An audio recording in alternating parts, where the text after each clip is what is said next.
Hello, hello, beautiful people. Welcome to the Sideline Speaks with myself, Brittany Jones, alongside Jason Collins and Kevin Walker. What's going on, K Walker and Jay? All is well. All is well. Looking forward to a great one. Everything's good. A lot of news breaking today, so we got a Yeah, lot for of good sure. stuff to talk about tonight.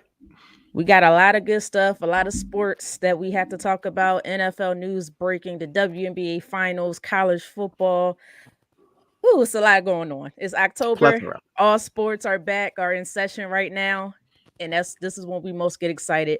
But before we get with the sports talking, we have a special guest with us today. K Walk, you know what? I'm gonna have you introduce him. Yes, yes. Special guest this evening, ladies and gentlemen, Mr. Vince Papale. If you're not familiar with this guy, then you've been living under a rock for a long, long time, or you were just born the other day. Vince Papale is a former wide receiver of the Philadelphia Eagles, wide receiver, punt returner, special teams guy as well. He inspired the movie Invincible with Mark Wahlberg back in 2006. If you didn't get a chance to watch that, please check it out. We got again Mr. Vince Papale, former Philadelphia Eagle wide receiver. Mr. Well, Papale, thank you so much for joining hey, us, buddy. How you doing this evening? yeah, welcome from Jupiter, Florida. We escaped the hurricane, but man, the tornadoes were all over the place. But what's up? This is great. I'm happy to be with your invincible team. All right. Oh, thank you. So, Awesome.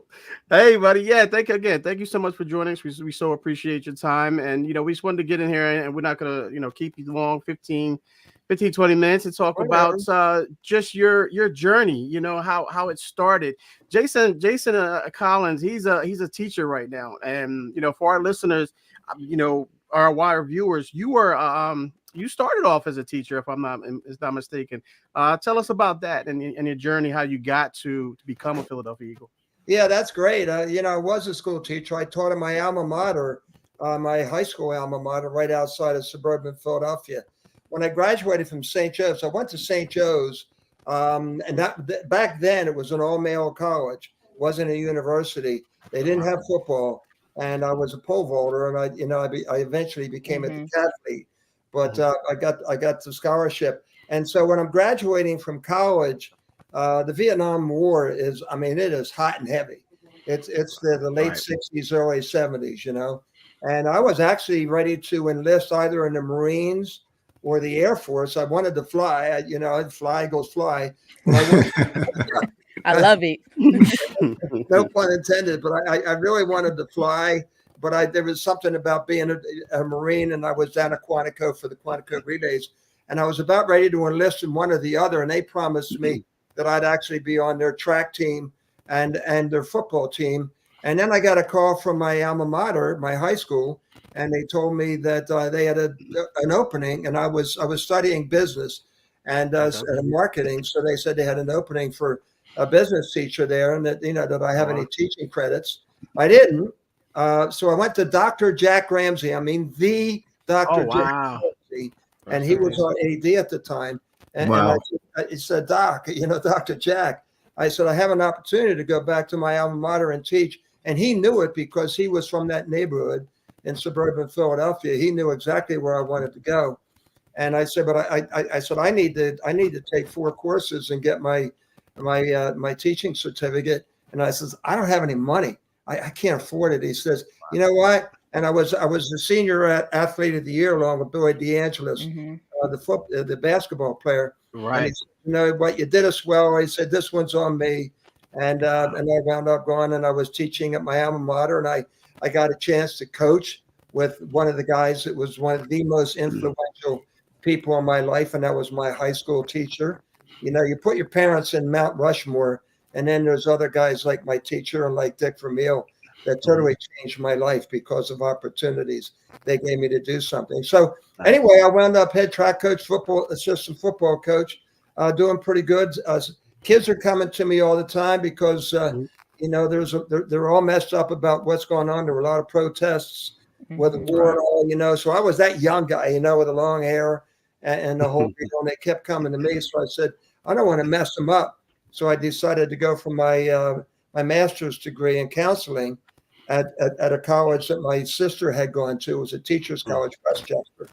And then as luck would have it, I got an opportunity actually to play in the World Football League that was forming in 1974.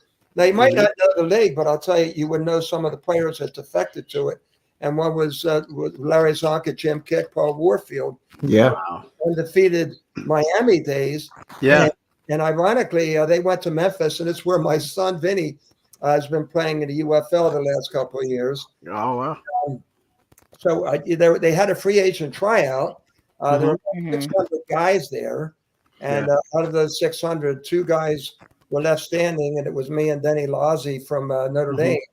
And I went through 3 or 4 more tryouts, and when you know it, I wound up starting as the wide receiver for the Bell of the World Football League. So now, so this is all stuff that the movie Invincible didn't. Right. So what they did is they picked up the movie picked up right, and Mark Wahlberg did a great job. I was going to ask you about that. What they did is they picked it up when the league had folded, and I wanted to go back and get my teaching job, and they started laughing. They said, "Well, we've already filled your position, but there's going to be one open next year if you'd like." And I said, "You finally got rid of that football crap, you know?" And I started bartending and substitute teaching, just waiting to go back and teach school again, and probably wind up when I was going to work. My eventual goal was to be a high school principal. And then Dick Vermeil comes trotting into Philadelphia in 1976, and he has that infamous tryout. Right. And there it was. You know, I took a run at it. Everybody was busting my chops about it. So I go to my, hey, you're too old. It's never been done before. Right. Old, play college football, that crap. And so I go to my high school teacher, who was such an impact on my life in another way, in a personal way. My mother suffered from mental illness, and she was in and out of institutionalized when I was going through puberty and going through junior high school. And he's the guy that sort of kept me together. And so I figured, all right, here I am, 30 years old. I'm going to go to him again. And I said, what do you think? He says, you got to give it a run. What do you have? Nothing to lose. I had nothing to prove. I was going to go back and teach. And he gave me this great quote, and it said, happy are those who dream dreams and are willing to pay the price to make the dreams come true. He said, Vin, nice. I know you're ready to pay the price. He said, you've already paid the price. He said, this will be a cakewalk. And well, you know it, frickin' Vermeil brings me in. Wow. And after the tryout was over, listen to this. I signed for $21,000. Wow. After the tryout, I was called by the athletic trainer, Otho Davis. He's a prankster, and he says, "Hey, they want to see you up here in the front office." So that means I go up the elevator at the stadium where I was a season ticket holder, and I run into Coach Vermeil as I'm walking past his office, and hey, Vinny, that was quite a 40 you ran there. I said, I don't even know what I ran. He said, you ran a 4.5. That was pretty good. So next thing you know, I go to the general manager, and he said they're going to offer me $21,000. I had 2 season tickets. And I said, I have to give up my season tickets. He says, you might want to hold on to them for a while.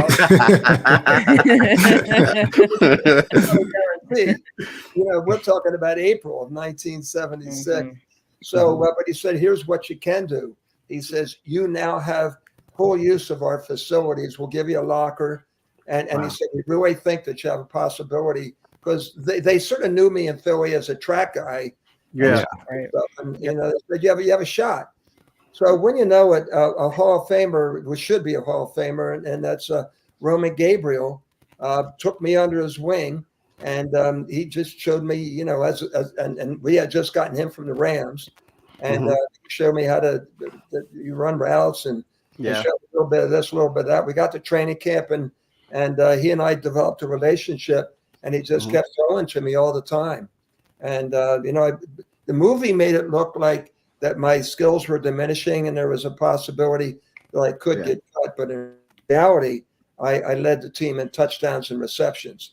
And so anyway, He told me out on the field that I made the team, and oh man, I went out of my mind. I went absolutely crazy. Right. Wow. And but the stadium was set up, was Veteran Stadium. The stadium was set up for football. Yeah, I see the Yankees there. You know? Yes, sir. Yes, sir. Yeah. So it was set up for the Phillies, and I'm looking. Oh my God! If my boys could only see me, there are my season tickets up there. And then the coach told me, he said, "Congratulations, old man! You're a Philadelphia Eagle. Welcome to the team." Nice. And I ran right over to the Phillies dugout. I got the shop steward is right out of Central Casting. This guy's name was Slim, and I said, "Hey, Slim, tell Kingy, that's my father's nickname, that his little boy is a Philadelphia Eagle." And they went nuts in the background. Now, Rudy had a similar experience. My buddy Rudy, I love Rudy. Oh wow! We're good buds.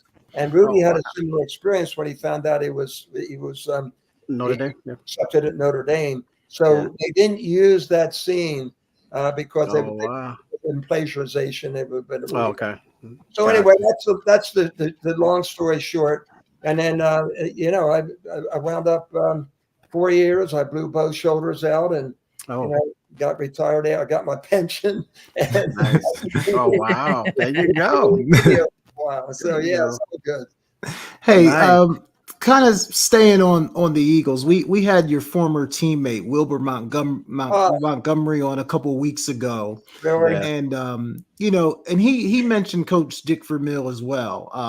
All three of us. All three of us are connected to Philadelphia, South Jersey. Kevin and I went to Cinnaminson High School in South Jersey. Yeah, Brittany I went to Temple University. I went to Philadelphia. So we grew up watching the Eagles, Coach Dick Vermeil, and everyone that you hear talks so highly of him. I mean, you never hear anyone say a bad thing about him. What was it about him for you that really made a big impact on you? Just his honesty and just that he was so into us as a family. But first of all, I cannot believe it. Freaking Cinnaminson. Yeah. I grew up, I was in Cherry Hill for 25 years. Okay. Oh wow. Okay. My kids went to Bishop Eustace. Yep. We played against Bishop them. Eustace. Yeah. And Vinny played at the University of Delaware, and he's now playing in the UFL, and hopefully he'll get a shot in the NFL. And my daughter went to Syracuse, but I cannot. You're from South Jersey. Yeah. Yes, sir. South Jersey. This is great. Dick Vermeil. He's still like last night. I'm in Jupiter, Florida now. That's where I live, and I also have a house in right in they call Queen Village in Philly, right off Second and South. And Vinny yesterday was in a golf tournament, and he sends me a picture, and here's a picture with Coach Dick Vermeil, right?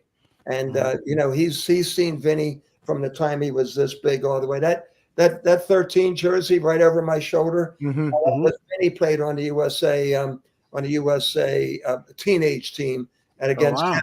That's it. That's his jersey. And he made it as a free agent, as free to try out as well. But what Dick Vermeil did, he just made you feel like you belonged when you got there. When you became, and I'm sure, and Wilbert Montgomery, aside from being a great running back, was one of the best punt coverage guys ever that I've ever seen. So he was tough as nails. And anyway, so when you became part of Dick's family, you're there forever, like we are. And I'll see him in a couple of weeks. I'll be doing a few things. Yeah, I'm going to be in Ocean City on the 26th as the Grand Marshal of the Dog Parade. Oh, nice. Nice. And Rocky's one of the main reasons why the movie was even made, because I was going to ask about that. Seen by Rocky. Yeah. And I'm starting the Rocky run at the Art Museum steps on the 12th of November. So I just got back a couple of days ago. I missed the hurricane and all the tornadoes. I was in Philly doing some stuff and at a wedding in Nashville. So pretty cool. So that is but Dick Vermeil, here's what he really did, which was cool. Every Thursday night, he would get the defensive backs, and he'd have them over to his house for dinner. And he'd get the wide receivers, and he'd get the linemen, and he'd get the linebackers, and he'd get the quarterbacks. And then one time he had a captain's dinner. And you would go to his house, and he would cook the dinner. The wine would be plentiful. He'd be playing Neil Diamond. That was his guy, right? Neil Diamond. And the thing was, you could talk about anything but your football with the Philadelphia Eagles. It was never brought up. You could talk about your college days, me, of course, not playing college football, but and we all relished that Thursday night that we would spend with Dick Vermeil, and we've got there's a big event coming up November 19th for our trainer Otho Davis. So Otho, who he would be because you're South Jersey, and I'll probably be at that, and I'll be with Coach. So nice. Awesome. Yeah, he's Wilbert Montgomery. Man, oh man, yeah, he was one of the toughest dudes I've ever been around, and you wouldn't think that. In his rookie year, when they got him out of San Diego State, he had a calcium deposit on his quad, so he couldn't. Coach saw his potential. There's great potential, and Coach has one of these great quotes. It's one of the greatest wastes in life is the waste of potential, and he had the potential to be a great running back. And we all remember that one play against the Dallas Cowboys that put us in the Super Bowl. Yeah. Absolutely. Right. I will forever. So cool. Yes, sir. That's great. I will forever cheer for any great plays against the Dallas Cowboys. As you can see, I'm a diehard Philadelphia fan. Period. So they got the other night, didn't they? That was pretty. Yes.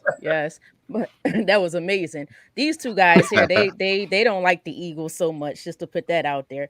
But but no, I just want to know. So during your NFL career, what game or moment from your career really stood out most to you? I think that there are two moments that really stood out to me. One was the first game I played home at the Vet. And we had played our first game, and we lost our first game against Cowboys. In the movie, they sort of made it look like I didn't have quite the good game, but I didn't do too badly. But it's that first game, and it's at the Vet, and it's a sellout. And as I'm warming up, it's like there's just so much adrenaline that's going through my body, and I'm seeing signs out there, and they've got my name on them. Because I was one of them that was out on the field. And then when I ran out on the field and they said, and the remainder of the Philadelphia Eagles, after they introduced the offense, I ran down to the end zone, and it was on the third base line of Veterans Stadium. And I picked it up, and that's where my dad and all my buddies that I had season tickets with, that's where we sat. And then I had that big play at the end of the game. Actually, I had 3 or 4 solos, forced a fumble, took it in. They called it a muff, but we ran it in touchdown after that. I got invited to my first team party. Up to that point, I was still a freak. I was this 30-year-old guy. They thought I was writing a book. They thought I was going to do a documentary. It was kick some ass. I got depression because I didn't get to where I wanted to get with my decathlon. I was going through a divorce, so I had to get somebody, and so that was good. So I got that, and then the next was I got released from the team after in the beginning of the third year. I was suffering from sciatica, but I didn't tell anybody, and I had a rotten training camp. And then after I got released, they brought me back after 3 games. Wally Henry, our great return guy, he lost his spleen after a shot that he got against the Bears. So they brought me back, and I was working for Channel 10 TV at the time. Okay. They still brought me back, and the person that Coach had introduced was me to the fans. Really? I'm getting goose pimples right now again. I'm very emotional when it comes to stuff like that. Yeah. Just reactions from the fans. And we're playing against the Miami goddamn Dolphins. And there's this guy, Jimmy Cephalo, who's the return guy. He's like, here, and my wife Janet went to Penn State, was good buddies with Cephalo. But anyway, he's returning a punt, and I speared him. I got him good. I go 15 yards. I go this side. I didn't want to go anywhere near Coach Vermeil. Right. But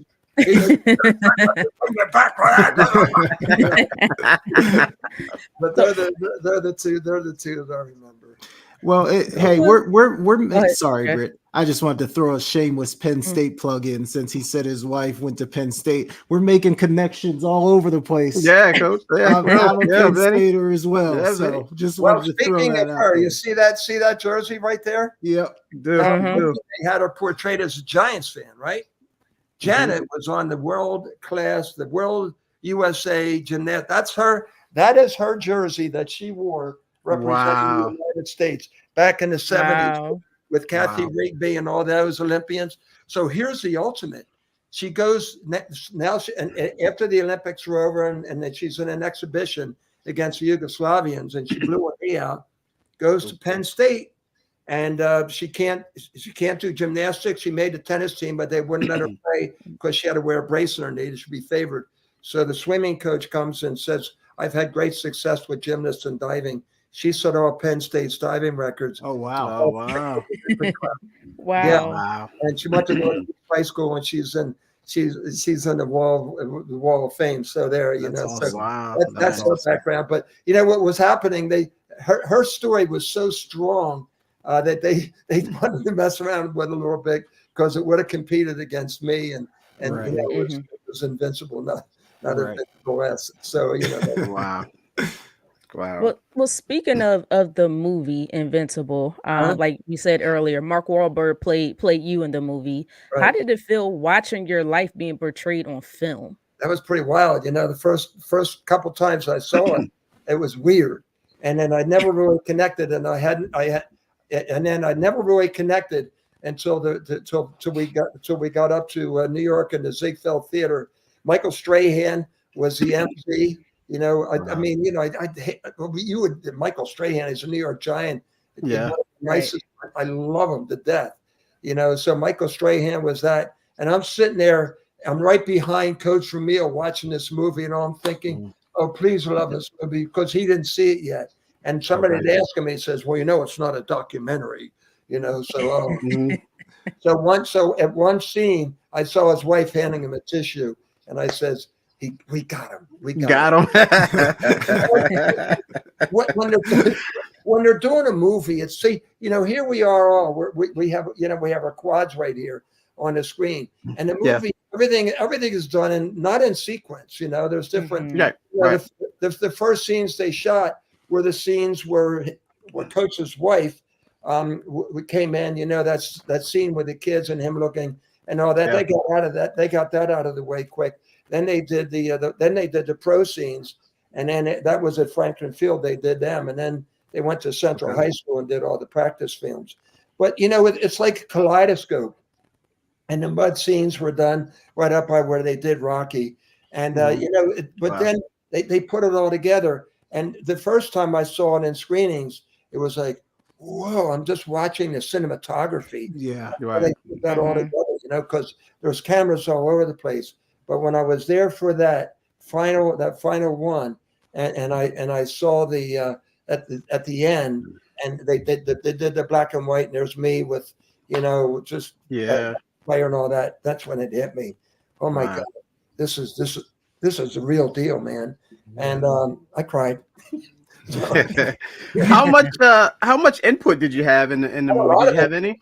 Yeah. All right. Nice. Quite a lot of input. Mark Chiardi and Gordon Gray, and then Ken Mock, the guy that created America's Next Top Model with Tyra Banks. He was the executive producer. So what he did is he went and hired a guy to write the screenplay. Then they gave the screenplay to these two guys. And they gave it to a whole bunch of people in Hollywood. But the guys that did Miracle Rookie, Secretariat, Game Plan, the new guy, all that kind of stuff, they took it to Disney, and Disney got it. So when I met them for the first time, and I sat down with Mark, who was another Mark, that was the guy that was in charge of the second unit, and he had done Miracle. And I sat down with him, and I just started drawing plays, and they used those plays, and they got them off film. They got the okay from the NFL. The NFL wound up endorsing us and gave us everything. Nice. That was a beautiful thing. So I was what they called a consultant. Okay. Right. Okay. I don't get residuals, but my residuals is hanging out with y'all talking about this, and that's the That's nice, yeah. nice. You So guys got I anything have, else before we let yeah, it go? I have. I mean, I have one last question for you. I don't know if you follow the current NFL and how it's going, but I'm gonna ask you about the Philadelphia Eagles. Do you have any thoughts on them as of right now? Yeah, well, like they say, talking about coach with potential, the potential is there, and they just have to bring it together a little bit. They've got such great talent, and Saquon, oh my God, the acquisition of Yeah, him, and we have two of the best receivers, I think, in the league, and I'd like to see my son Vinny there as one of them, but they're they got that, they have that, and they're just gelling. And these next two games that they have is going to be a barometer of where they're going to go and how good they are. Right now, I'm a huge Eagles fan, and I bleed green. And same here. let's just see how it goes. But they need to. There's just things that need to be done together, and eventually Right. it's going to happen. And we'll see what happens. And let me just one last question here, since we're talking about the current Eagles. Your thoughts on the Nick Sirianni and engagement with the fans in the last game? What do you say about that? Well, that was pretty. Yeah, I watched it. Hey, Nick's he's just a fiery guy. I mean, sometimes you just gotta listen. I'll tell you what. I played in the Miracle of the Meadowlands, and those Giants fans at the old stadium where they were ragging us pretty good. And I know after we got back and after Herman run that touchdown, and my first thing was I was going right to the sidelines. So I can't really blame Nick for doing that. I mean, he's riding him pretty hard right now, and so far so good, man. We're up there. We're 3-2. And the potential is there for greatness, and it'll all come together. And it's pretty good. So, but that was pretty interesting. I was sitting there with my wife. I was, oh my God! Hey, I've been there, done that. Coaching high school football. So anyway, I can't blame awesome. them. Yeah, awesome. I thought it was funny. Yeah, good stuff, Vince. We so appreciate you. We're gonna get you out of here. We know your time is valuable. I know you got a lot to get through, as you clearly stated earlier. Thank you so much for joining us and making the show a great one. We so appreciate you. Great stories. I appreciate it. Well, y'all stay in touch, and thank you very much. Good. As I said, you're an invincible team. And appreciate that, buddy. That means a lot. That means a lot. And, I tell everybody out there, just dream big, believe in yourself. Surround yourself with a bunch of positive people, and who knows what's going to happen. That's what happened to me. I couldn't have done it without with a lot of things. And right now I have an idyllic life, and I'm pretty happy. So it's all good. That's awesome, baby. That's awesome. Thank you. We appreciate you you stopping by. Indeed. Thank you. Indeed. Thank you. Take care. Great memories. That was really cool. Glad we were able to. Okay. All right. See ya. Go Eagles, by the way. All right, guys. Well, thank you again to Vince Papale for coming in and telling us his journey. I've learned a lot, more than what the movie will tell you. Just like you say, he said the movie only starts from a certain point. So, but local Philadelphia Eagles legend here, or local Philadelphia legend, period. I'm pretty sure you guys grew up in South Jersey, me, Philadelphia, and South Jersey. That's all you hear about is Vince Papale and his story. So I hope you guys were able to enjoy that. Guys, I think we're going to head to break. We're going to take an early break.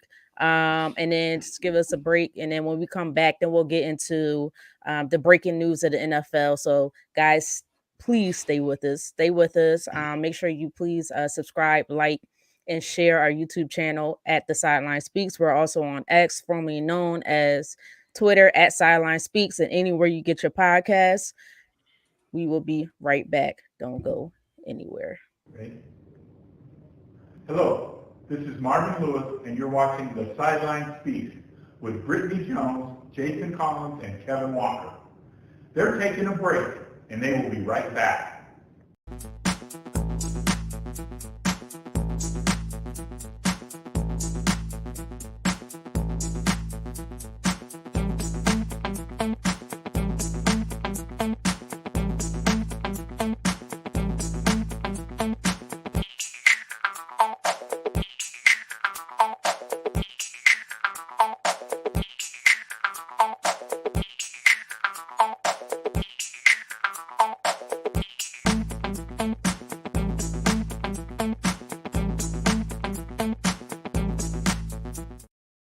All right, welcome back. Welcome back. Welcome back. Ooh, to the sideline. Speaks with And myself, black, Brittany and Jones, black. Welcome, black. alongside right, alongside Jason Collins and Kevin Walker. Again, prior to the break, we had Vince Papale on, Philadelphia Eagles legend, wide receiver and special teamers.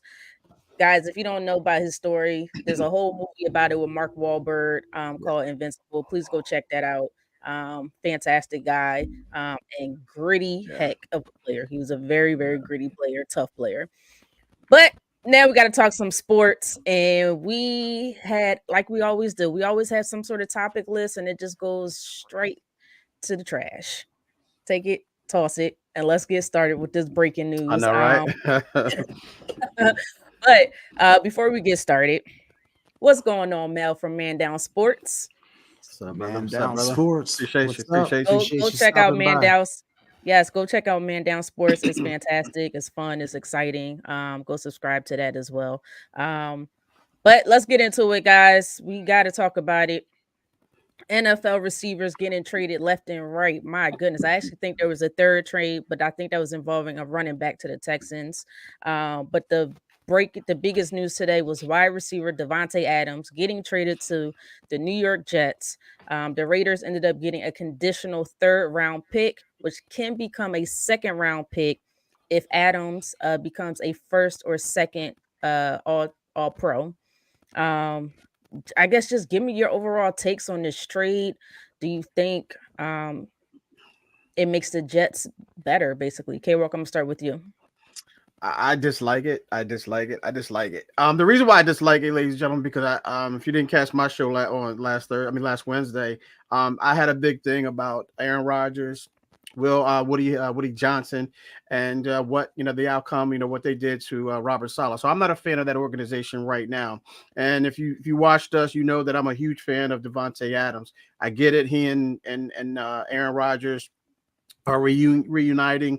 I guess it feels so good to them. So, but does it make them better? You have to say yes. It makes them better without question, Britt, because you have the best, in my opinion, you have the best receiver joining. Not the same Aaron Rodgers, but an Aaron Rodgers that can still, still get. He's serviceable. He's serviceable. I don't think the problem lies on offense. I think the problem lies on defense. To be perfectly honest with you, watching that game last night. Josh Allen was just carving those guys up without a well-known receiver, without their starting running back and James Cook. So I still think they got a lot of stuff to worry about. Iron out on the defensive side. It seems to me that Aaron Rodgers and his receivers weren't on the same page last night. I wonder what that could be. Could it be that you were in another country in preseason come camp? I don't know. Could it be Aaron Rodgers? Could it be that you don't have connection with these receivers because you don't spend enough time on the field with these guys? Listen, guys, I am not an Aaron Rodgers fan right now. I'm far from a Woody Johnson fan right now. So all of my opinions, thoughts and opinions on the Jets right now are going to be solely emotional because I cannot stand how they did my man Robert Saleh. But to answer your question, Britt, it makes them better on offense. It absolutely does. I still think they have to iron out some things on the defensive side.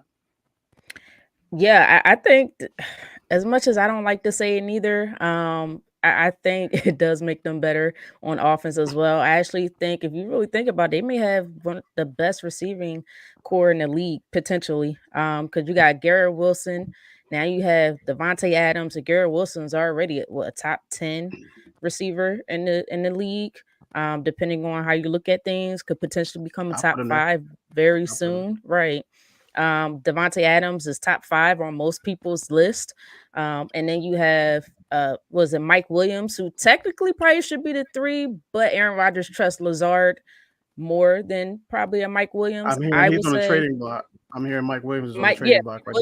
The trading block because of Aaron Rodgers has more chemistry with Lazard, of course. But to have him on a trading block, Mike Williams on a trading block, to me is kind of crazy. That tells you a lot because he is a very talented receiver when he is healthy. So I absolutely think it makes the Jets better. I think Aaron Rodgers got exactly what he wanted. It's going to be interesting the rest of the season, but will it translate on the field? I know Davante Adams and Aaron Rodgers has a lot of chemistry from the years back with the Packers, but it's going to be interesting. I think how's this O line going to play out? You know, I'm not going to ask this question. I was going to ask another question, but Jay, before I ask before I ask the question, I'm going to get your thoughts first. Yeah, I mean, I've heard K Walk on this show many times say that he thinks Devontae Adams is the best receiver in football, and K Walk is a guy that knows the receiver position as good as anybody. So if you're getting the best receiver in football, it's got to make you better, right? Especially when you have a quarterback who can deliver it to them. So I definitely think they're better, but I don't think there's any question. I think for me, the bigger question is, are they difference making better? Like, is this addition that thing that takes them over the hump, and that for me is where I'm saying I'm not quite so sure. Like, I don't know that adding Devontae Adams is going to make a big difference in terms of the outcome of their season. And Britt, you kind of mentioned it. I do, like, I know they did some things in the offseason to try to improve that offensive line. They got some guys banged up, and last night it did not look good. So, I mean, you can have great guys on the outside all day long, but if you can't protect the quarterback, it really doesn't matter that much. So they're going to have to get that offensive line figured out before I think we're going to see the type of production they're capable of producing.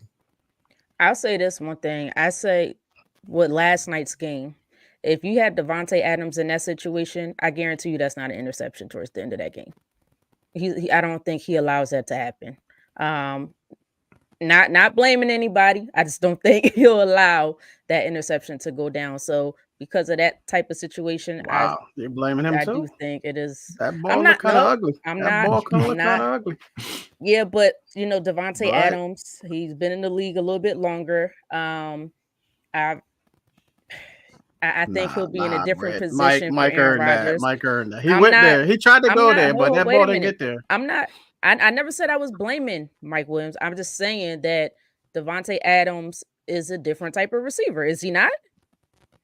He's not going to allow that ball to get. It had nothing to do with the receiver. That interception had nothing to do with the receiver and everything to do with that throw.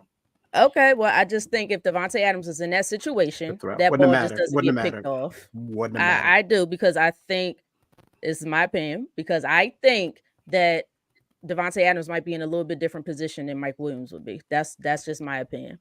But speaking of, because Devontae Adams is now has been traded to the Jets, do you think Hassan Reddick, which has been another huge name with the Jets, do you think he decides to stay and actually ends up playing for the team this year? I know it's been said in the media right now that he has been allowed to go and seek a trade, but his agent did also come out and say that Hassan Reddick does want to stay with the New York Jets. Do you think this changes things for Hassan Reddick? Jay, I'm gonna come to you first. This is one of the things I've been pretty consistent on. I think he could stay with the Jets if he changes his stance. Like, I feel like this is the time where the Jets have just said, we're going to draw our line in the sand. We're not budging, and we're not going to give you what you want. Like, I just think the Jets have thrown the gauntlet down on this particular situation. Why? Who knows? But I just think they've dug their heels in the sand and said, we're not going to give you what you want. So I think he could stay with the Jets if he's going to come and report and start playing football. And I think if he's still saying, look, I want a deal and all this, I don't think the Jets are going to do it. I just think this is that one time where they're just digging their heels and then they're not going to give the player what he wants. So he's going to have to come off his position a little bit if he's going to come back to the Jets, because I just don't think they're going to budge. I said that when the situation first happened, and I still feel the same way. I don't think they're going to change their stance at all. Well, K-Walk, before I come to you, the agent Drew Rosenhaus, he did come out and say that it's not necessarily about how much money it was. It wasn't about this max deal, him trying to be a top getting top pass rushing money. It could have been more about the years more than anything. So I think that's more the situation. And there was a deal in place prior to him firing his previous agent, right? So there was some sort of deal in place, but I guess Hassan Reddick, I don't know, something must have fell through. So that's why he went to and hired Drew Rosenhaus, and they're working on it now. But K-Walk, what are your thoughts on this? Yeah, I think you're talking. I think it was a 1-year deal or something like that, a 1-year extension or something like that. If I read that correctly, that and he turned it down. But yeah, him changing his mind, or I just think that why would he change anything? Like to Jay's point, like his stance is his stance, and I don't think Devontae Adams coming in there will change that. I think he's starting to realize he's losing a lot of money, and it's starting to add up. And then I think that's what it's ultimately about. He wants to recoup that money any way possible. And that's why he's understanding that he has to budge. He has to come a little closer to what the Jets are willing to give to him, because of the fact of the matter is, like Jay mentioned, the Jets are standing, their stance, they're stand packed on what they're offered him. So he has to understand, like, listen, they're not moving, they're not budging. Maybe he wants to come in there and just save face, save money. More than anything, he wants to save money. So he's going to have to come off of that deal, off of his demands, if you will, in order for this thing to work. If he really wants it to make it work, without question. I don't think it has anything to do with timing. I mean, it could be. I mean, I'm not a guy who believes in coincidences, so it could be. I mean, it could very well could be that now Devontae's there, and he knows that defense is. It's not the greatest defense. It's not hyped up. It's not as good as everyone hyping up it to be. For one, Robert Sala's no longer there, and Jeff Ulbrich now he's his attentions are elsewhere. He's not paying as much attention to that defense as he was before Salah left. So he's probably seeing an opportunity there. Maybe he's trying to say, listen, you guys need me right now. So I'm striking the iron while it's hot. So I think that might be a factor in it as well.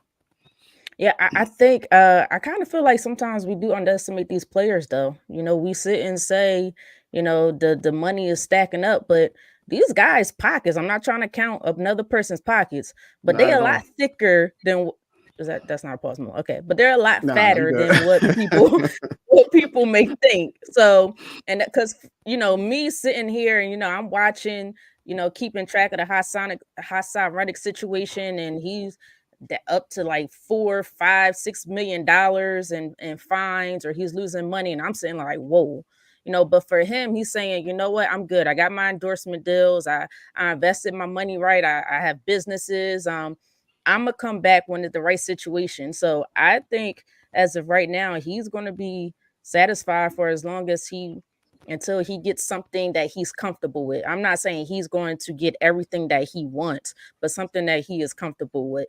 Jay, you look like you about to crack up laughing. What is going on? No, I'm not about to crack up laughing. I'm just kind of thinking about what you're saying. Like, I don't know if you're right. I'm trying looking here at like all the money that he's lost. Almost $1 million, right? It's up close $5-6 million in lost money. Right. Like, you can never get that money back. And I'm just not sure that these guys' pockets. I mean, I know they make a lot of money, but they also spend a lot of money. Houses, cars, jewelry, going like. So sometimes I'm not sure that pockets are as deep as perception might say that it is. And I also don't think, like, when Hassan Reddick decided that he was not going to go to training camp, I don't think in his mind he ever thought we're going to be 6 weeks into the season and I'm still going to be sitting at home. I think he thought maybe a game, maybe two, but at some point they're going to realize they got to get me in or do something. I don't think he ever thought it would go on this long. And I don't know. I mean, he might have some money, but giving up $6 million. But look, maybe he didn't. We've seen people lose more money than that. I.e., didn't Jalen Brunson just drop out a lot of money? So it wasn't in fines, but he gave up a lot, didn't he? So he's like, I'm fine. NBA money's different, though. And I understand that. But what I'm trying to say is, I think we have to get away from saying things like, well, he's going to come back soon because he needs the money. Maybe he don't need the money as much as we think they would need the money, if that makes sense. Maybe because he said it from the very beginning. Most of us just don't want to listen. He said, I will sit out as long as I need to, and until I get something that I am comfortable with before I decide to come back. And that's what he's doing. He has kept his word ever since he has decided not to show up for training camp. So yeah. I don't know. Sometimes I think I'm not saying that's what it is. Stuff, but because me when personally, the rubber I would have meets the came back a road, long time ago. Yeah. Yeah, and I'm not saying that. I said maybe it's that. I threw a maybe in there because I don't know what the reason is, and then I'm not going to sit here like you mentioned, Britt. I'm not going to sit here and count anyone's money or talk about anyone else's money. I'm just throwing into the reasons that could possibly be why he's starting to ramp up things, if you will, by changing agencies and things of that nature. I'm just throwing out different reasons why. You mentioned Davante Adams coming back or joining the team, and I'm saying maybe that could be a reason. Maybe it's the money. I don't know. I don't want you to think out there if I said that or came across that way. I didn't mean to do that at all because I'm not want to count anybody's money because I don't want anybody counting mine. For sure. So I got a comment here. Cowboy Spit Podcast. Yeah, exactly. That's Corey. Check out Corey Cowboy Spit Podcast. He is unfortunately a Cowboys fan, but it's fantastic. Bro, you all right, man? It's a good podcast, y'all. It's a good podcast. I'm sure that You probably hated our thumbnail today, but we'll talk about that later when we get to the Dallas Cowboys Lions game. So stay tuned for that. But he said Rodgers said Mike Will ran the wrong route, and I have heard that from multiple. I have heard that from multiple people that Mike Williams did run the wrong route. I'm saying outside of Aaron Rodgers. I watched other analysts and stuff like that. How do you know? How do you know he ran the wrong route? They know they play. They know the play call.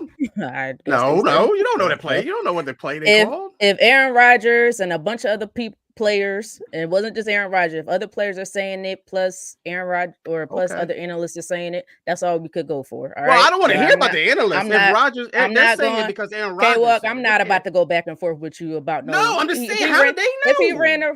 If he ran the wrong route, then he ran the wrong. If he didn't, he didn't, and that's that. So what I don't want them to say how they know that he ran the wrong route. And what I'm saying is, if Davante Adams is there, that ain't happening whatsoever. Next, I'm just kidding. That throw is gonna be different. Too. I have a bigger problem with Rodgers saying that. If that's what he did say, why doesn't anybody talk about? Why are you throwing your guy under the bus? Just say, are we surprised about this? I'm not saying we're surprised. I'm just saying to me that's the bigger issue. Like, stand up in front of the media, say we didn't get it done, whatever the case may be. Hey, even take the blame yourself. But why kind of throw your guy under the bus? That's my. You know what that is. Anybody said that wasn't a problem. Okay. I don't think anybody said that was a problem. But Aaron Rodgers has done this forever, so I don't think anybody at this point in his career is surprised that he's going to throw another player under the bus or his team under the bus or not take responsibility or accountability for everything. We done sat here and said this 1,000 times on this show. People have said it on other shows. People have said it. Probably in his daggone locker room. We know this about Aaron Rodgers. Nobody is surprised. Is he not telling the truth? That we don't know. He could be telling the truth. He could not be telling the truth. I wouldn't be surprised if somebody ran a wrong route. But we are not surprised at all that he throws his teammates under the bus. It's a well-known thing, and he knows it. I'm pretty sure. I don't know. Were you yelling at somebody in particular? I don't know if you. Was I yelling? Yeah, you kind of. I didn't know. I'm sorry. I mean, we were all agreement. I thought we were all agreement. Let me take my tone down a little bit. My apologies. Oh no, I felt like I don't know if that was for me. I'm in agreement. No, I was just saying because Aaron Rodgers gets me uptight too. I don't like him. Okay, all right. I don't like him. I don't like his attitude. And he does get annoying. But anyway, let's move on. Woody Johnson. Lord, I got to say that name again. Woody Johnson. Then I put out a short about that. Woody Johnson said Aaron Rodgers did not have any say or input in his decision to trade for Davante Adams. Do you guys believe him whatsoever when he says that? Anybody can take this.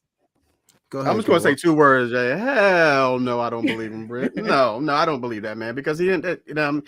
Someone asked him about it, or he just came out and said it. Let me ask you that question. Somebody asked him if Aaron Rodgers, asked him that question after the trade, if Aaron Rodgers had any input in this decision. And Woody Johnson said, no, he did not. That was solely on his decision because he felt like a quarterback needs to have good chemistry with his receivers and they had a relationship from the past or whatever, something similar he said. Yeah.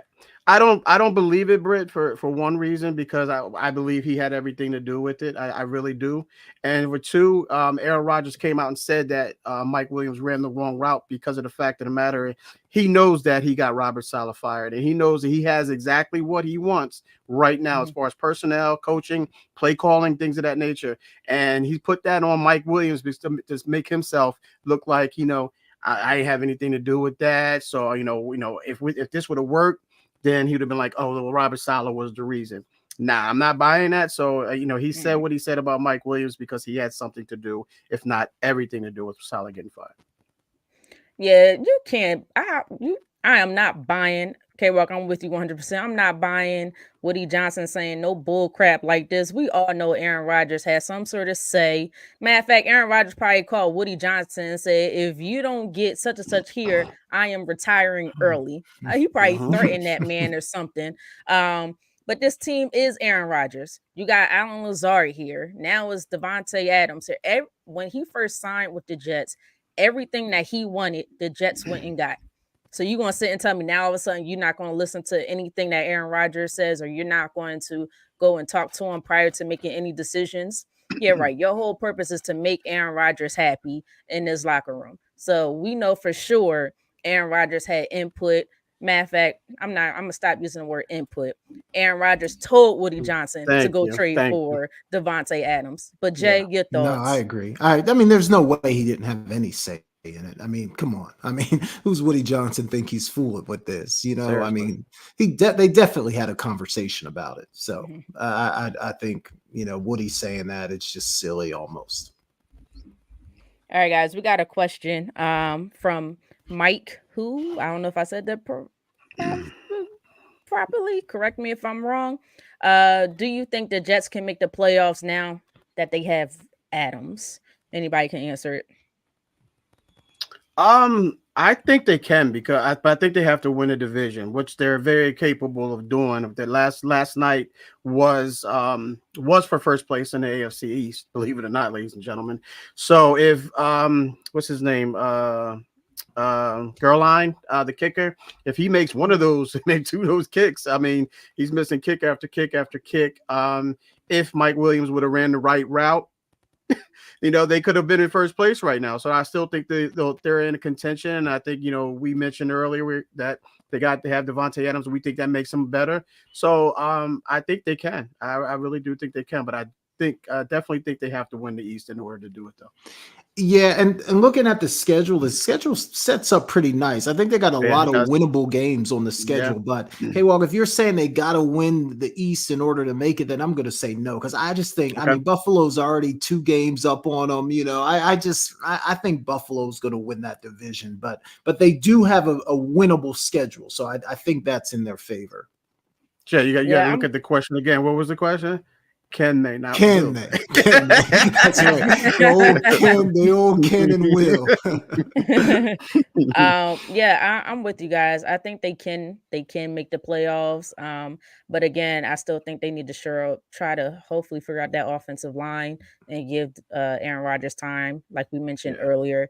And if Hassan Reddick somehow comes back, I think that does add another incredible pass rusher on the other side that will make that defense even better than what it is now, which is interesting to say, because to me, they already have a great defense. So I think they can. Will they? Time will tell, and we'll see. But like Jay said, they have a pretty probably comfortable or favorable schedule in order to get there. So I want to shout out somebody else. He said, have to get that O-line worked out. Absolutely. Yep. That's Therapeutic Raps. Please subscribe to them as well. That's Jay. What's going on, Jay? Hold on, man. I gotta write these things down. I'll check it out. I'll check them out. I like to look, watch different things. So I'll check them out. I'll give it to you after the show. Yeah, do that. Yeah, I'll give it to you after the show. You guys. All right, Appreciate you guys coming in. Sorry. No, you're good. Look, we appreciate the support, and we love to support as well. So that's why I'm always wanting to shout out other shows. So it's like we all a big family here. We got to get to the other trade that went down. I guess you could say big trade, not as big, but most people will find it big. Wide receiver Amari Cooper has been traded from the Browns to the Bills, the BBs, The Browns get 2025 third round pick and a 2026 7th round pick. The Bills, of course, get Amari Cooper, but they also get a 2025 6th round pick. Your thoughts on Amari Cooper's impact for the Bills? Jay, I'm going to start with you. I think this is a nice pickup for the Bills. Like, look, Amari Cooper's not what he was 3, 4, 5 years ago, but I still think, and it'd be interesting to see what K Walk says about him, but I still think he's a good receiver. And now, like, I mean, obviously what was happening in Cleveland with Deshaun Watson, that whole thing was an absolute mess. So you got to think that he's feeling pretty good about going to the Bills with Josh Allen. They could use some help at the receiver position after losing Diggs. So to me, this feels like a win-win all the way around. Again, I don't know that it's going to make a huge impact, but I definitely think it's going to help them win some football games. And the fact that the Jets went ahead and got Devontae and got better, I like the Bills not necessarily matching it, but taking a step forward themselves by adding Amari Cooper. So I think it's a great move for Buffalo. Yeah, I like the move. Everything what you said, Jay. I'm gonna just add on. It helps Josh. Oh goodness, I was gonna say Josh Adams. Why am I combining two different names? Josh Allen, big time. I think he doesn't have to do anything all the time because right now he has to do. I'm sorry, he doesn't have to do everything all the time. Right now he has to do everything, and we seen it yesterday. He has to find time. He has to run the ball. He has to throw the ball. So he basically is the offense because their offense is so young at this point in time. They have some young potential in a wide receiver core, but they need time to develop. I think this will help them a lot. At least this will help the defense have to focus on somebody, and hopefully it allows the other players to get open a little bit more. Because I like Keon Coleman. I like him his personality, and I think he has a lot of potential. Although we were getting on the Bills, and not necessarily me, but a lot of people were getting on the Bills during the draft, saying you let Xavier Worthy go to such session. You got Keon Coleman. Keon Coleman has made some nice plays so far. But I think Amari Cooper, his route running ability, this will help to open up a lot on that offense. So, but K-Walk, your thoughts? Yeah, I love this move for both Amari Cooper and for the Buffalo Bills. I think they this is a steal. A lot of people see that in the long run. You mentioned it, Britt. He's a one-on-one guy who can run routes with the best of them. I'm not saying he's one of the top receivers, but he's one of the best route runners out there. Mm-hmm. And that's what Buffalo needs. They don't have that guy that can, that gets you up. You have to run crossing routes for the guys that they currently have. Crossing routes like on Shakir and Coleman and those guys. I think you bring in a guy that can beat one-on-one coverage, and you allow all those other guys to do what they do best, and that's just run crossing routes. And you can have Amari Cooper running the slants. You can have him, just running off if you want to. But Josh Allen, we hoped coming into the season that he wouldn't have to play that hero ball as he's been known to do. He hasn't done it for the most part, but like you mentioned, Brett, he did have to do it last night because they just didn't have a receiver that was getting open, consistently. Amari Cooper can do that. So yeah, I love this pick. I mean, I love this move for the Bills. It's a move that they had to make because they were in a tight one last night. You see the Jets make the Devontae Adams move. So okay, the Jets said, okay, I got Devontae Adams. Well, I see you're Devontae Adams, and I'll raise you to Amari Cooper. So it's a poker game right now, and at this point for both of those teams. I love it though. I really think that Amari Cooper to the Bills is a better trade than Adams to the Jets, and we'll see that in the long run, providing that everyone stays healthy. I'm telling you right now, that is a really sneaky good move by the Buffalo Bills. Wow, I wasn't looking at it that way, but you know what? You might have a point there. That's I'm definitely going to stay tuned for that now. But my other question for you guys is, where does this now leave the Browns offensively? Where does this leave them? Anybody can take it. Yeah, that's my quarterback. Deshaun Watson, my quarterback. It was already bad, Britt, and obviously now it just got a lot worse, I would say. And it almost feels like are they? I mean, I don't know. I haven't watched a ton of Cleveland Browns football. I'm not going to sit here and act like I've been locked in on the Browns every Sunday.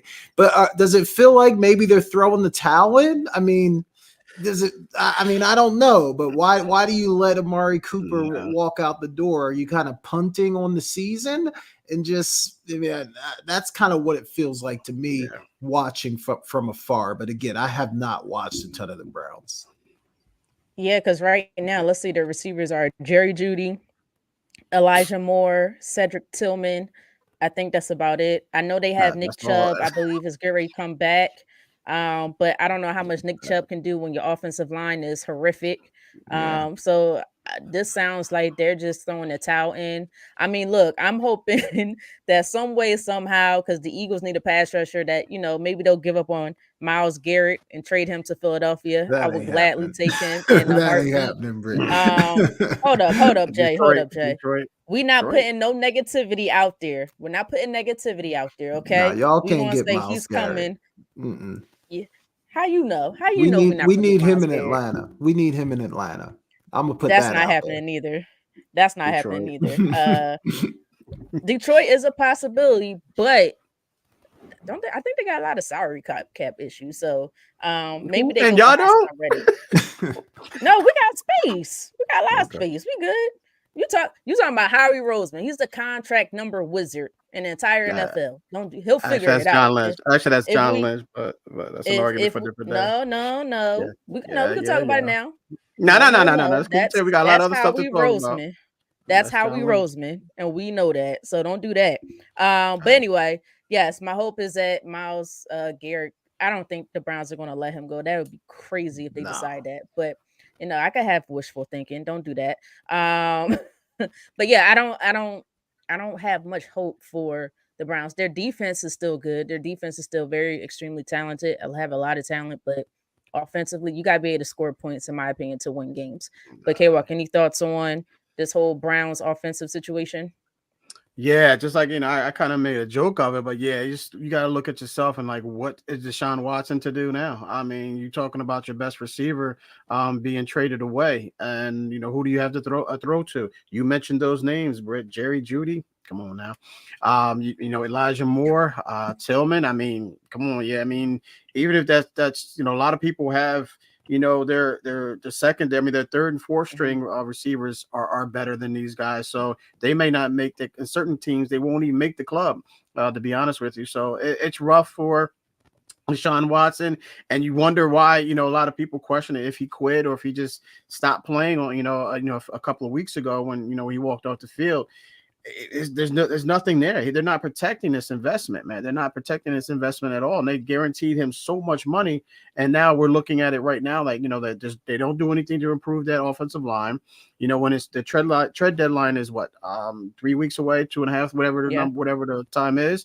And they're going and they're trading, but they're not getting anything back immediately, for they're not making trade picks or trades to boost that offense or defense. I know we said that they have a great defense, but that offense needs the most help, man. I mean, that offensive line, now you trade away your best receiver. So, when I don't already have time and I'm trying to get it to my best receiver and he's in Buffalo, I don't have, my arm is not that strong. I can't hit him from there. So, yeah, you gotta ask yourself, what does Deshaun Watson do right now, man? And I just feel bad for him because that's my guy, man. All that stuff on the outside, that's bad stuff, man, for real. Well, Mike, again, we got another comment from Mike saying, I think the Browns gave up on Watson. That's why they let Cooper go. Yeah, well, they need to let him go. Question. They got to trade him somewhere and take some of that money. They got to trade him somewhere that needs a quarterback. And in order for someone to take him, if they want to part ways with him, they got to take on some of that money as well. They have to, because no one's going to trade for Deshaun Watson and take that contract. No. Do you think anybody is even interested in trading for outside of money? Do you think anybody's interested in trading for him based off his play right now? Well, I mean, his play is just because of the fact of the matter. There's nothing around him. I mean, he's sticking in there. So, yeah, I think so. Yeah, very so much so.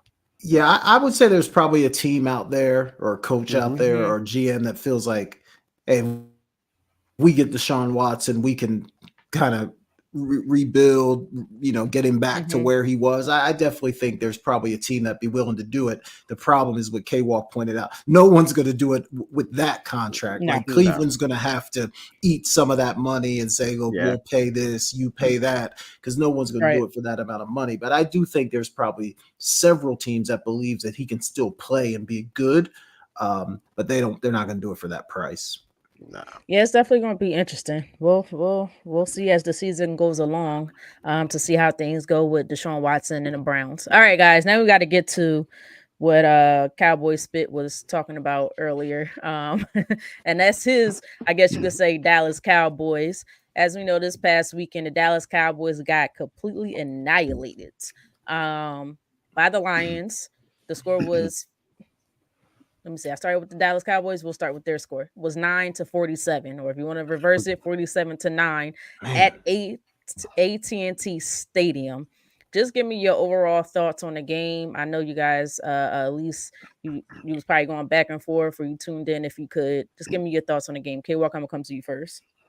Yeah, I was tuned into this game, and I just thought that it was just I think Detroit, and I think a lot of people said it, but I said it to myself, like, wow, these guys don't have any fight. And Detroit Lions just took all the fight out of the Dallas Cowboys. There was just nothing that, it wasn't a fact that a matter of they couldn't do anything. It's like they didn't want to do anything. Like they wanted to look up at the score and or the clock or the scoreboard and see how much time was left in the game and see how soon we can get this game over with. And then they was throwing, Dak's throwing picks. These guys are just giving up, all types of big time plays. The Lions are just running trick play after trick play on these guys. So, they could have done anything that they wanted to, and it turned into a glorified scrimmage for the Detroit Lions. It looked like they were trying to work on some things, to see what we can do going forward. Will this play work? Okay, Dallas isn't playing right now, but will this play work? Let's try this play and see how this goes, how this works, things of that nature. But you got to ask yourself, and Jerry Jones has come out and said that he's not looking to do anything in the trade. Come trade deadline, which is November 5th. We seen him we saw that he didn't do anything in the offseason. He's not doing anything now, and something has to be done. There's no running game there. I know they were out without Micah Parsons, but we know Micah Parsons is not going to make that big of a difference. We've seen that in the past. So, yeah, I just don't know what it is, what they're going to do. What can they do, if anything? Right. You put so much money into two guys, and now you're just strapped to trying to make that team better. Jay, what are your thoughts on the game? Well, look, Brett, I just think the whole situation with the Cowboys is a symptom of a much larger problem, which is a lack of leadership. I just don't think there's any leadership in that organization from the top at Jerry Jones down through the front office. Even when you get down to the players, look, I know people say that Dak is a good leader, and then, Micah Parsons being your best player on defense, I don't think he's a great leader. So I just don't think there's a lot of great leaders in that organization. And I think when you have that, and then you run up against a team like the Detroit Lions, who is the wrong team to try to check out on, I think you get that kind of result, right? And look, the Cowboys are on a bye this weekend. I really believe that they did not come to that game ready to play. They were already on a bye. They were taking 2 byes, and Detroit it just absolutely took advantage of that. But again, like K-Walk alluded to, this is just a bad football team. I know the Dallas Cowboys, everyone talks about them, and they're America's team for good or for bad. They're just not a good football team. So I think we won't see maybe this kind of result. But I was looking at their schedule earlier, Britt. I think they're going to lose 9 out of their next 11 games. They could lose 9 out of 11. That schedule is not easy. So if you're a Cowboys fan, buckle up. It's going to be a long ride the rest of the season. Yeah, they better be ready for that bye. They're coming off of that bye week. Yeah, because they got the 49ers, and then I think they had another tough game after the 49ers. So, there's no gimmies on that schedule. No. Yeah, they still have the Eagles twice. The Eagles I'm saying part of the schedule Jay was talking about. The Texans are on that schedule. I don't know. I don't know how up in ears I'm about those games. K-Walk right now, so they need to improve too. But this is about the Cowboys right now, not the Eagles. I was giving them props. No, I was actually talking to myself on that one. Oh, okay. So I mean, it's going to continuously come up until we see some improvement from the Dallas Cowboys. Regardless on if we want to talk about it, regardless if we're tired of talking about it. But Dak Prescott, what were your thoughts on his play? And the reason why it's going to keep coming back up because he is a $60 man, or $60 million man. Ooh, why am I struggling with that? You're right, but that's how he played. $60 man. Plays like $60.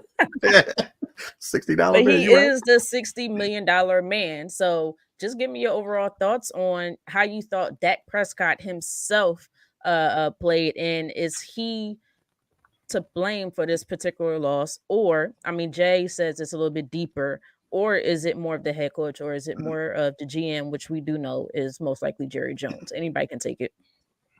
Well, obviously, I don't think Dak played well, right? He's got to stop turning the ball over, number one. Like, you got to stop throwing interceptions. I think he passed for like 175 yards, something like that. Obviously not good. So I do not think Dak played well at all. But I think anytime you give up 47, like, it's hard to lay all the blame on one person. Like, you got to play some defense too. So I think there's plenty of blame to go around on this.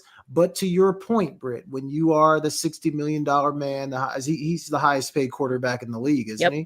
Highest paid player. So when you're that guy, people expect more from you, right? So at some point, I think I was saying this a couple of weeks ago, like, I think at some point, Cowboys fans and when you're making that kind of money, people want to see you be able to put the team on your back and carry them to a victory. Now, that wasn't going to happen this weekend no matter what, but we just haven't seen that enough from Dak. He's been good at times, he's been bad at times, but he's never been that guy to me where you can say, hey, we need a drive in the last 2 minutes, and guess what? We got Dak, so we're feeling really good about that, So I just think he needs to be a guy that can get you some wins and not just be, a solid or good quarterback. And to me, he just hasn't been good enough at the price tag that he's commanding.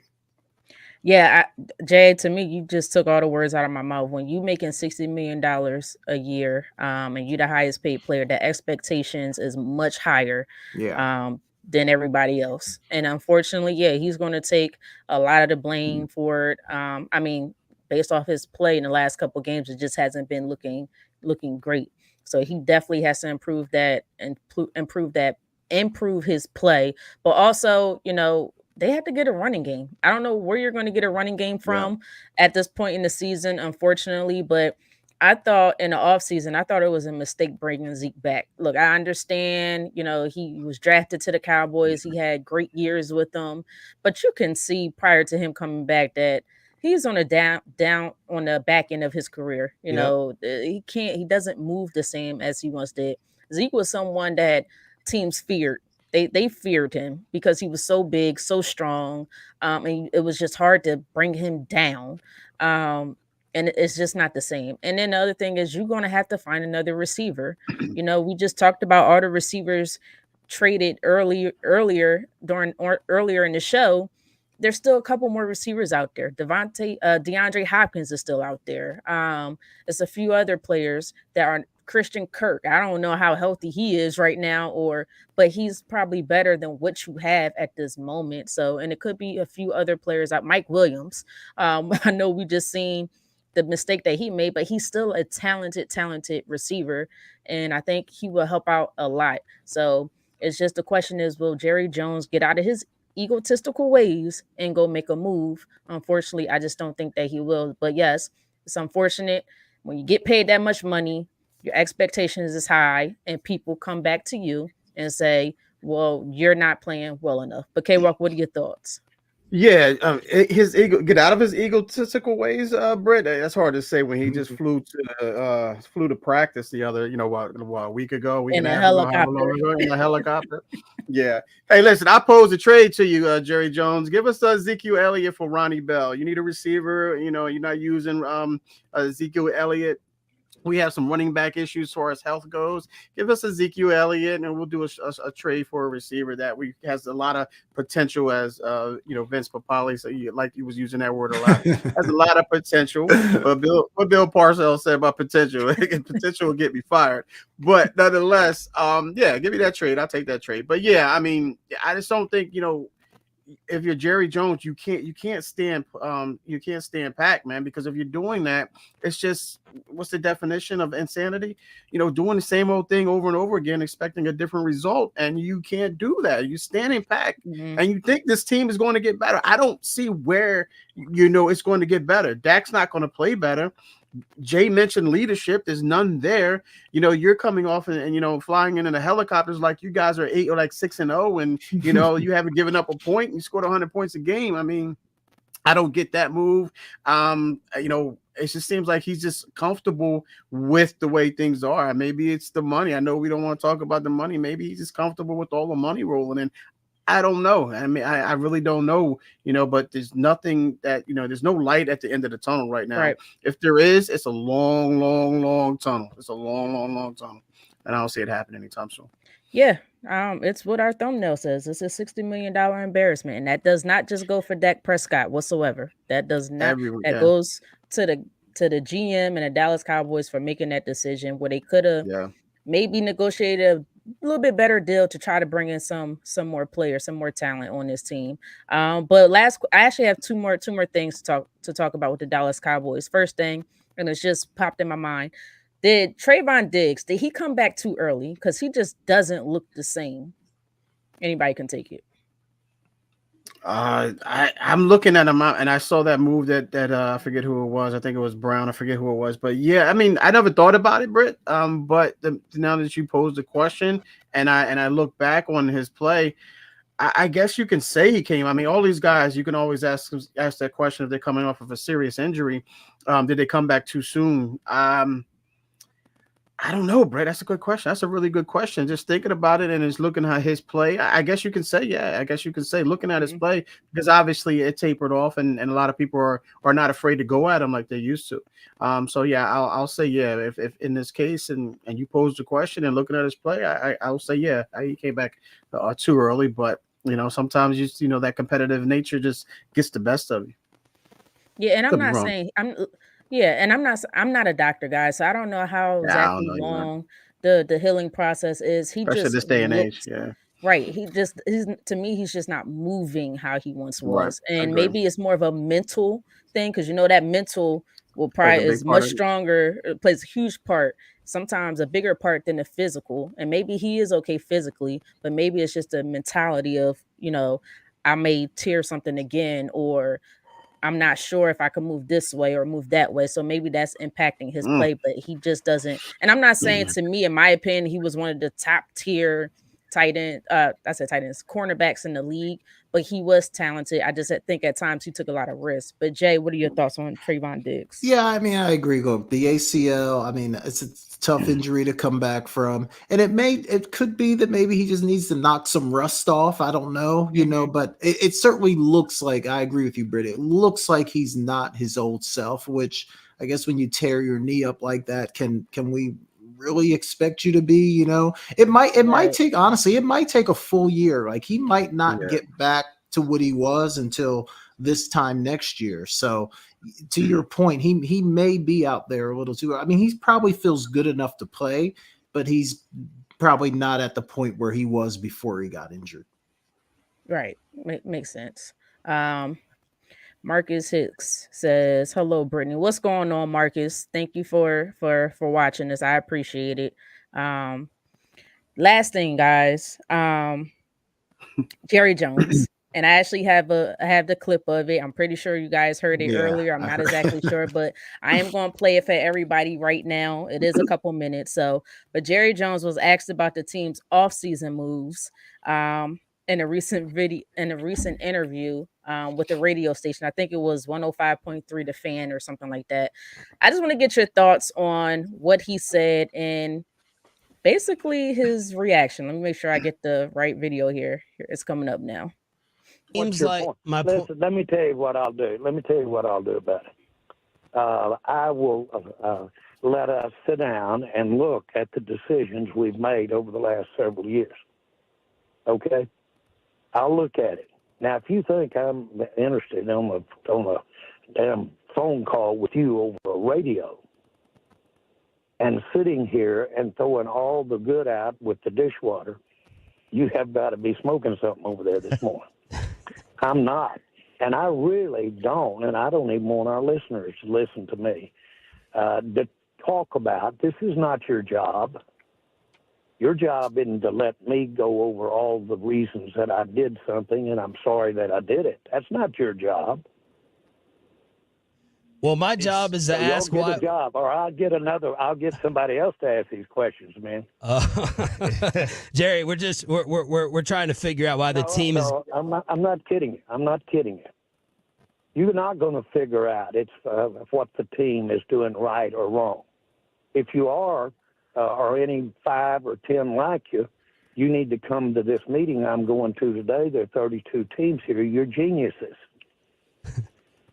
Jerry, okay. Y'all really think you're going to sit here with a microphone and tell me all of the things that I've done wrong and without going over the rights? Well, now, listen, we both know we're talking to a lot of great fans and a lot of great listeners. And I am very sorry for what happened out there Sunday. I'm sick about what happened Sunday. Now, I'm not talking to these yahoos on the end of this phone. I'm talking to you, the fans that are listening this morning. And we can spend a lot of time going over zigging and zagging.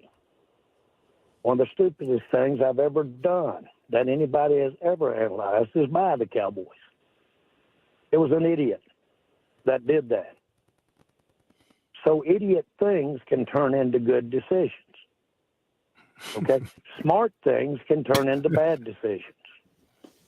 The facts are that when you make one, you don't really know whether it's going to be good or not at the time. So let's just go ahead. I'm trying to answer your questions, man. You want some conversation this morning? You're getting it. Ooh, Jerry Jones sounded a little testy. He sounded like he was getting a little frustrated there. Britt, put our application in. He said that he wanted someone else to ask the questions. Put our application in, Britt. All right, Jerry. I'm gonna submit that tomorrow. I'm gonna send it out to him tomorrow for us to ask him some questions. But what are your thoughts on I guess what he said, but most importantly how he said it? Jay, I'm gonna come to you first on this one. You know what, Britt? When I heard it earlier, I had a little different. Hearing it the second time, it's not going to say it changed my mind, but I could understand it a little bit more from Jerry's perspective the second time. Because the first time when I listened to it earlier, I was like, man, Jerry is being insecure. He's being defensive, which I still think is true. Anytime you start talking about, well, you want to talk about my bad without talking about all the good that I've done, to me, that's a clear sign of insecurity, right? So he's definitely on the defensive, definitely being insecure, all those things. But the part that I do agree with him in, and hearing it the second time, is like, he's right. Like, these guys on the radio, like, they don't know more. Like, it's easy to sit back from the sideline and say, oh, you should do this, or you should have did that, or you should have got this guy, you should have got that guy. But those guys don't know more about the team than he does. And in hindsight, it's easy to point out all the things that went wrong. But to his point, I do think it's like, hey, sometimes you make a decision, you think it's the right one. Sometimes it works out, sometimes it doesn't. But you three guys on the radio aren't going to help me figure this thing out. Like, I do agree with him from that standpoint. But again, it comes off as petty, defensive, insecure. Like, he should be above that. And then he even like kind of threatened their jobs. Like, well, I'll just find someone else to ask me these questions. Like, taking it way too far there. But I do understand his frustration and everyone thinking like they have all the answers when none of them have ever been anywhere near the inside of an NFL front office. So I get what he's saying from that standpoint. But Jay, can I say something? It's been 30 years and he has made the decisions for 30 years. I'm gonna be honest with you. They may have a better chance than he does. in the last I don't 30 think years so. to let something I hate hit. that saying. It just hasn't. It just hasn't worked. Like, my goodness. So I think my only issue. Let me be serious. I think my only issue with Jerry Jones is you hire people within your organization. Why not allow them to do the job? Why do you have to always have your foot in everything? I understand you're the owner and But you he is the GM, oversee isn't he? everything. Is he the And GM still? and the vice So, president. Right. so But that's what I'm he's saying. Hire a GM. I could have sworn he may have had GMs. I don't know, or assistant GMs. He's always But been in. but you're the GM, you're the vice president, and you're the coach. Like, you're everything in this daggone organization, and you have people who can do the job.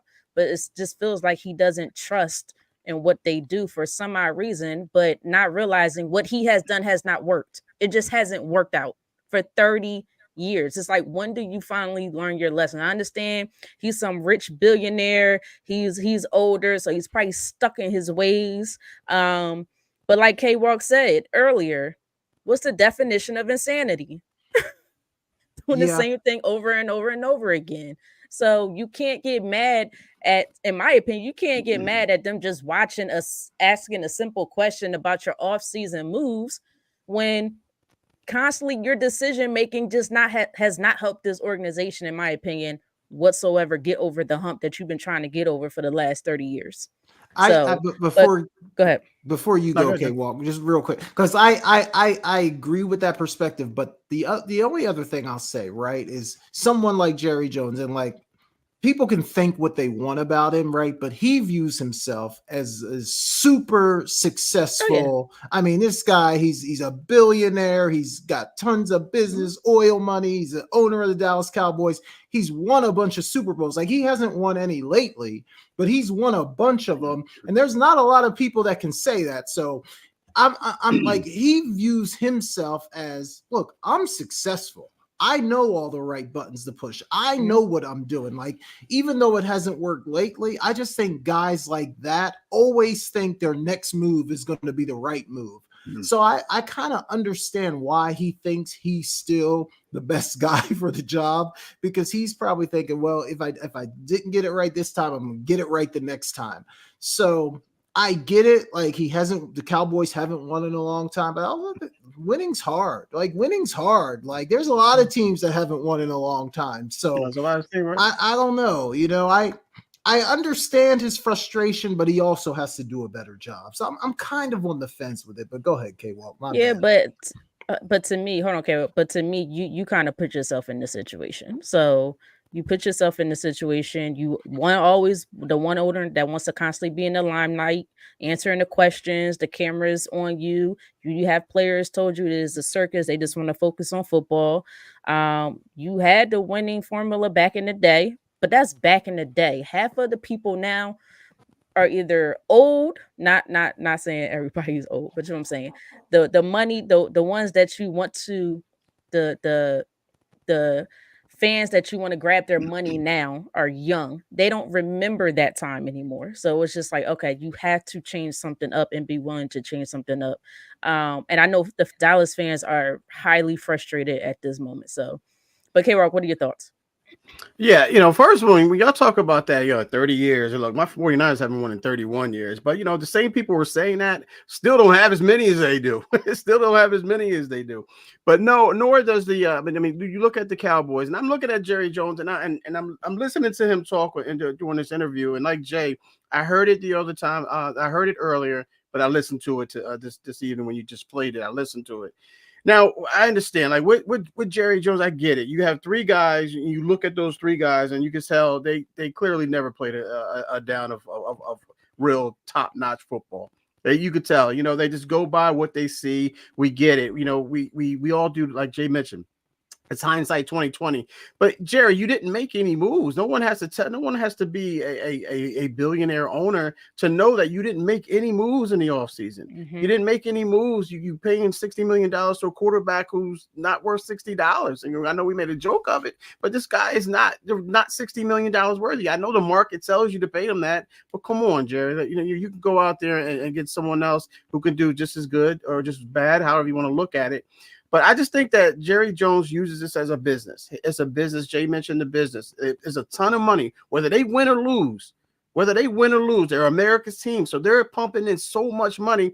I think Jerry Jones looks at the Dallas Cowboys on the field as a big ass toy, as it's a toy for him to play with.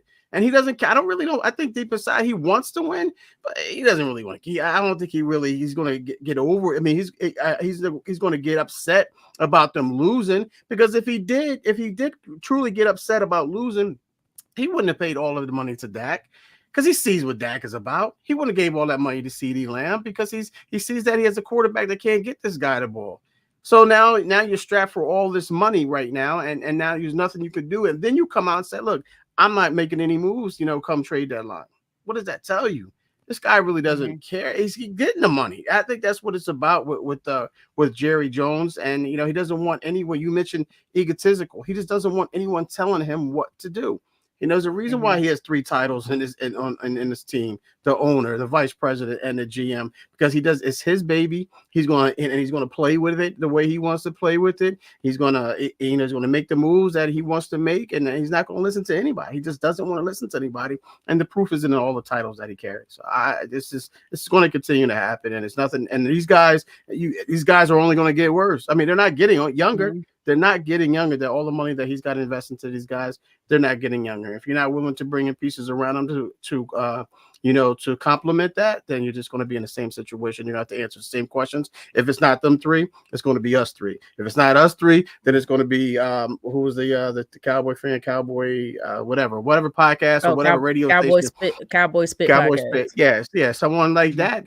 Someone who's more of a Cowboy fan than we are. You're going to have to answer to somebody. And if you don't want to, don't call in or don't answer the phone. Yeah, I mean, no, everything you said, K-Walk, is right. But this is why I would differentiate the Cowboys and the 49ers. Yes, you both haven't won in a very long time, but at least you get there. And That's you have true. gotten Absolutely there. right. It is, and we all know how hard it is to win a Super Bowl. But we got to stop using it as an excuse for the Cowboys. You wanted to be America's team. You wanted the limelight. You wanted all the dollars and all the circus nonsense. Then that means you're gonna have to take the expectations that come with it as well. And you can't barely get past the first round. You got past the first round once in the last how many years? Maybe twice in the last how many years? So it's just, and I think that's where the frustration lies with this team, mainly with the Dallas Cowboys fans. I'm not saying I care, but I'm saying I understand the situation, right? I understand. So it's just like, and we know it's not going to change until Jerry decides to step down, and we know Jerry is not going to decide to step down until he's no longer with us. And I hope and pray that's not for a very, very, very long time. So let me make sure I put that out there. But nothing is going to change, and I feel kind of not though for Dallas Cowboys fans. That's all I'm saying. But the whole we got 5 nobody cares about your 5 Super Bowls no more. They're irrelevant to today's era. Nobody cares about them anymore. They are stuck in the 90s, the early 90s at that. But they still have them though, bro. They still count though. Nobody said they didn't have them. Nobody said they did not have them. All the teams are still playing catch up. 30 years. Still playing catch up though. I had to defend them on this. What do we always say? It's a what have you done for me now, league? What have they done for us now? Go ahead. Okay, but still, when you look at if you're going to continue to say, I'm not disregarding any Super Bowl that they ever have won. But what I'm saying is, in today's era, nobody is worried about that.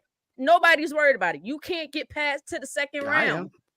That is a major problem. That's a major problem. So you got the big name. The Cowboys had the name. Outside. The fans want to see at least get to the national championship. The NFC championship. What am I talking about? They're playing like college team. You're playing like a college team. You're right. National championship. Right. They're playing like a college team. All right, guys. We got a couple comments here. Jimmy Johnson has 3 titles. Yes. Yes. And he was a fantastic coach at that. And then I'm sorry, but that was from Joe Blow. What a name. JM, y'all. Nah, Jerry, you had to accept the criticism. You put the team together. Any final thoughts on the Dallas Cowboys? Because Jay, I know we in the last half of the show, and I got to get to you. No, I don't think so. I feel like we probably said all we could say about the Cowboys. We'll see what Jay, All right, happens. guys. What's your team now? What's your team now, Jay? I'm a Falcon, man. My Falcons are Jay, looking good too. Jay recognizes a sinking ship when he I sees saw it, one. man. I jumped. I saw it and jumped, man. I'm with the home team. Let me tell you something, Falcons fans. Don't get too excited that he with you, because if y'all start sinking too, he gonna jump again. Because he just jumps off these sinking ships. But anyway, I don't know. I think we were supposed to talk about Joe Budden and his comments. I don't know if you guys want to go to that, or Jay, Yeah, you let's could just take over. Go ahead, Brett. You want to lead that? Yeah, we could lead it because I have the video for it. So yeah. Joe Budden, I guess he was on his podcast. He made some comments about Angel Reese and I guess how she maneuvers today's industry. So I'm gonna play a video and then I'll get your thoughts on that after the video is over. It's coming up now. Did y'all see Angel Reese on Wildin' Out? Mm-hmm. I've seen Angel Reese wilding out. I don't know if I've seen her on Wildin' Out. Angel Reese won't sit her fucking ass down. It's getting hard to. And that's what I meant to say last time I asked y'all, and we kind of just, black men. I don't want to speak it. We trying. We trying, bro. But she won't go sit down somewhere for a second. There's value in it. It's gonna sound like I'm telling a woman what to do, but I ain't. I'm still Angel Reese Hive, but she 19, 20 years old with a shit ton of money, and she's single. She's running around. Oh, so she don't want no more. She don't want no more, probably, right? She may not know what the repercussions are gonna be behind actions. I know, which is why at that age when you're young. And when them niggas ain't stopped calling my phone yet, I don't know. Okay, she should probably have somebody in place to let her know. See, whoever she got is telling her to go pop up everywhere. That's not what Caitlin Clark people were saying, not to make it a racial thing. They're not saying that at all. Not to make it a race thing. It's just, we just on some star rookie shit now. Mm-hmm. All season, you keep putting yourself in the same box as Caitlin Clark, but it's more than basketball. Ooh, what are your thoughts? You say Angel Reese need to go sit her butt down somewhere. What are your thoughts on this situation, on his comments? Jay, I'm gonna come to you first because K-Walk is like, oh, I don't know about this one. Jay, go ahead. So it's interesting because I was even kind of thinking about this before I saw the video, and then when I can't remember who shared it, if it was you, K-Walk, or Britt, but when I first saw it. And I was at work, so I didn't even open it, but I kind of saw the title. I thought they were going to be talking about her outfit because when I saw her outfit at Wild Now, I was just like, I don't love it. I don't love it. And I'm not here to try to tell people how to dress, but just for me, I didn't love it. So that was the first thing. But then the second thing, like, I kind of understand where he's coming from, only from the perspective of, I want to make sure, and maybe she is, because we don't know what she's doing behind the scenes. We don't know anything, but I just want to make sure she's keeping the main thing. Like, you're famous because of what you did on the basketball court. And I don't want her to lose sight of that, because if you're not taking care of the basketball stuff, all the other stuff can go away really, really quickly. So that would be my only caution. Yes, you're out. It's the off season. You're bouncing around. You're popping up everywhere. You're young. Live your life, whatever. But just make sure you're keeping the main thing, because if you don't take care of the basketball stuff, like you guys know how it is in America with these celebrities, like as quickly as they will build you up, that the fall down is almost double. Right. So it's just a caution sign, right? It's like a yellow light, maybe slow down a little bit.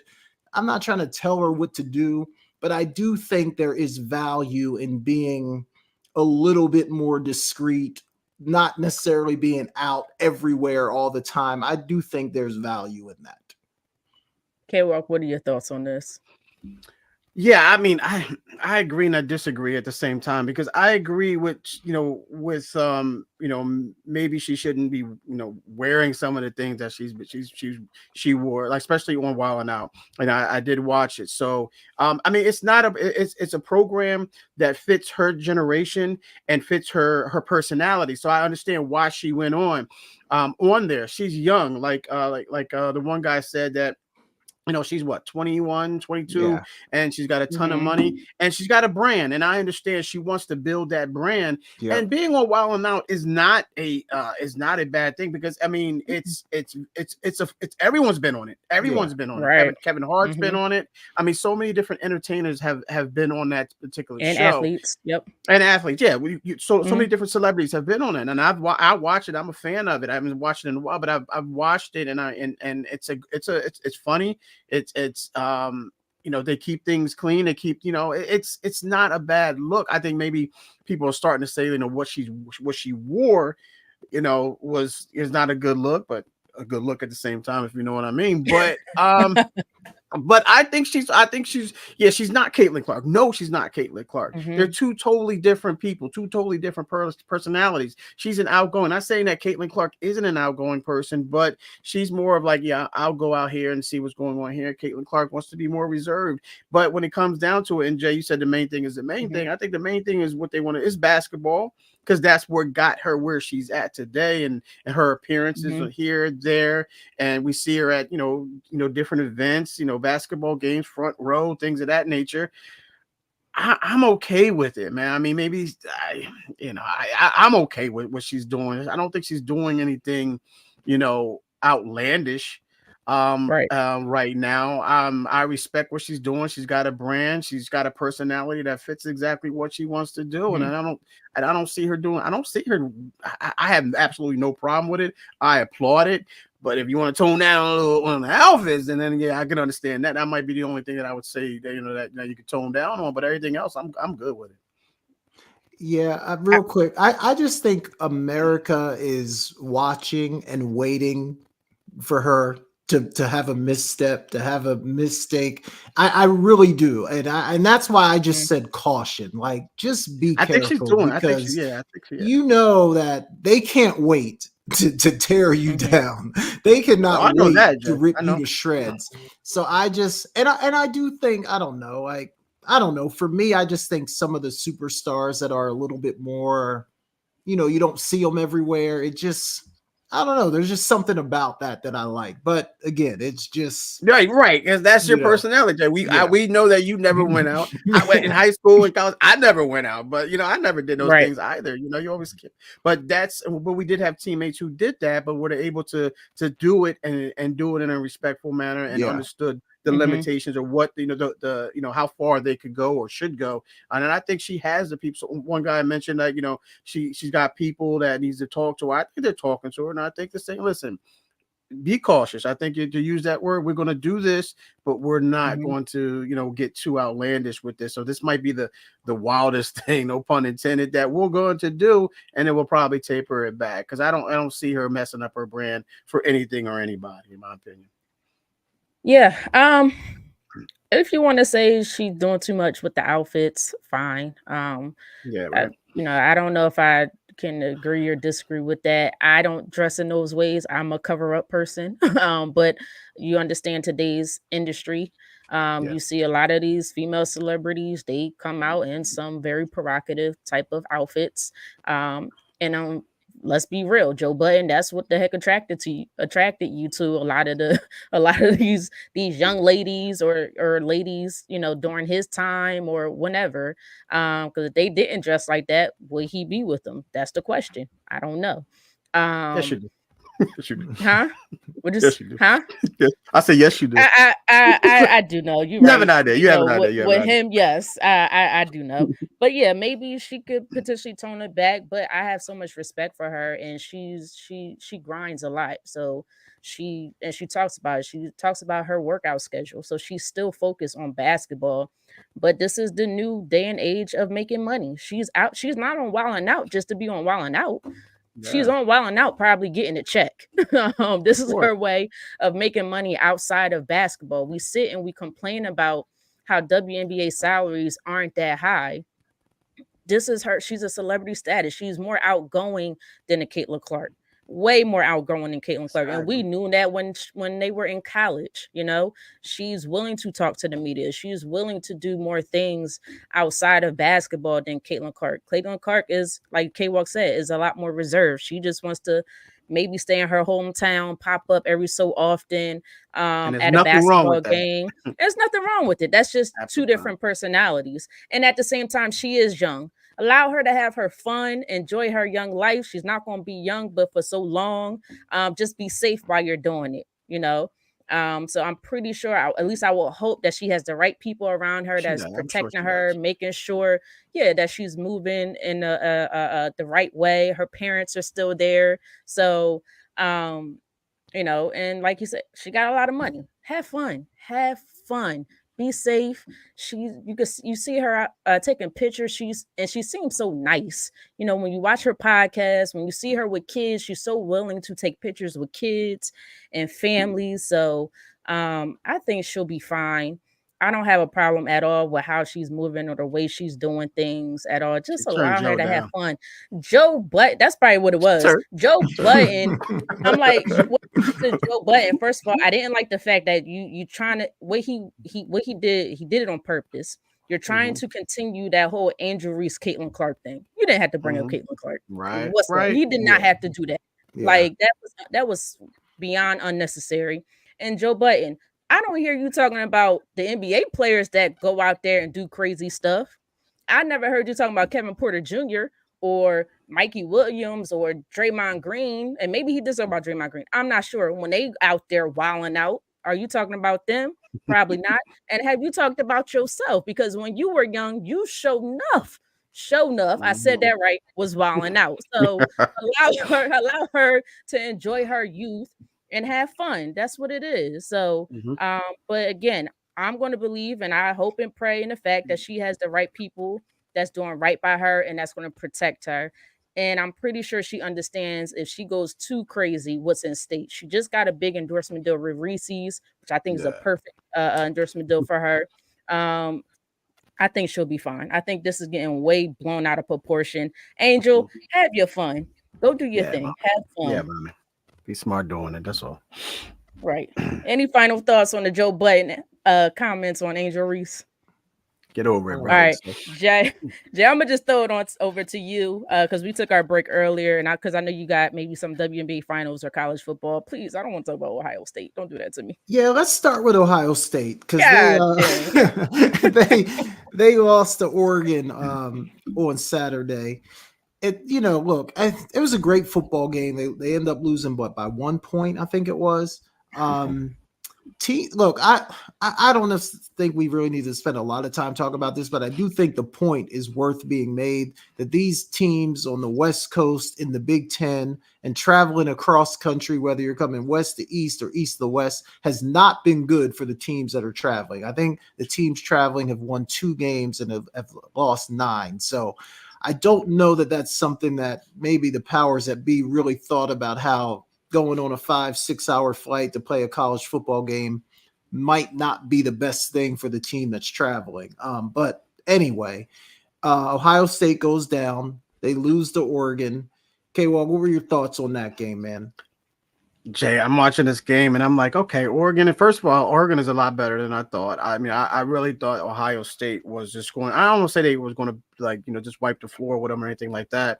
But I thought they would beat them convincingly. I just thought that Ohio State was a better team. But it's the age old saying, this is why you play the games. This is why you play the games, and it's any given Sunday, in this case, any given Saturday.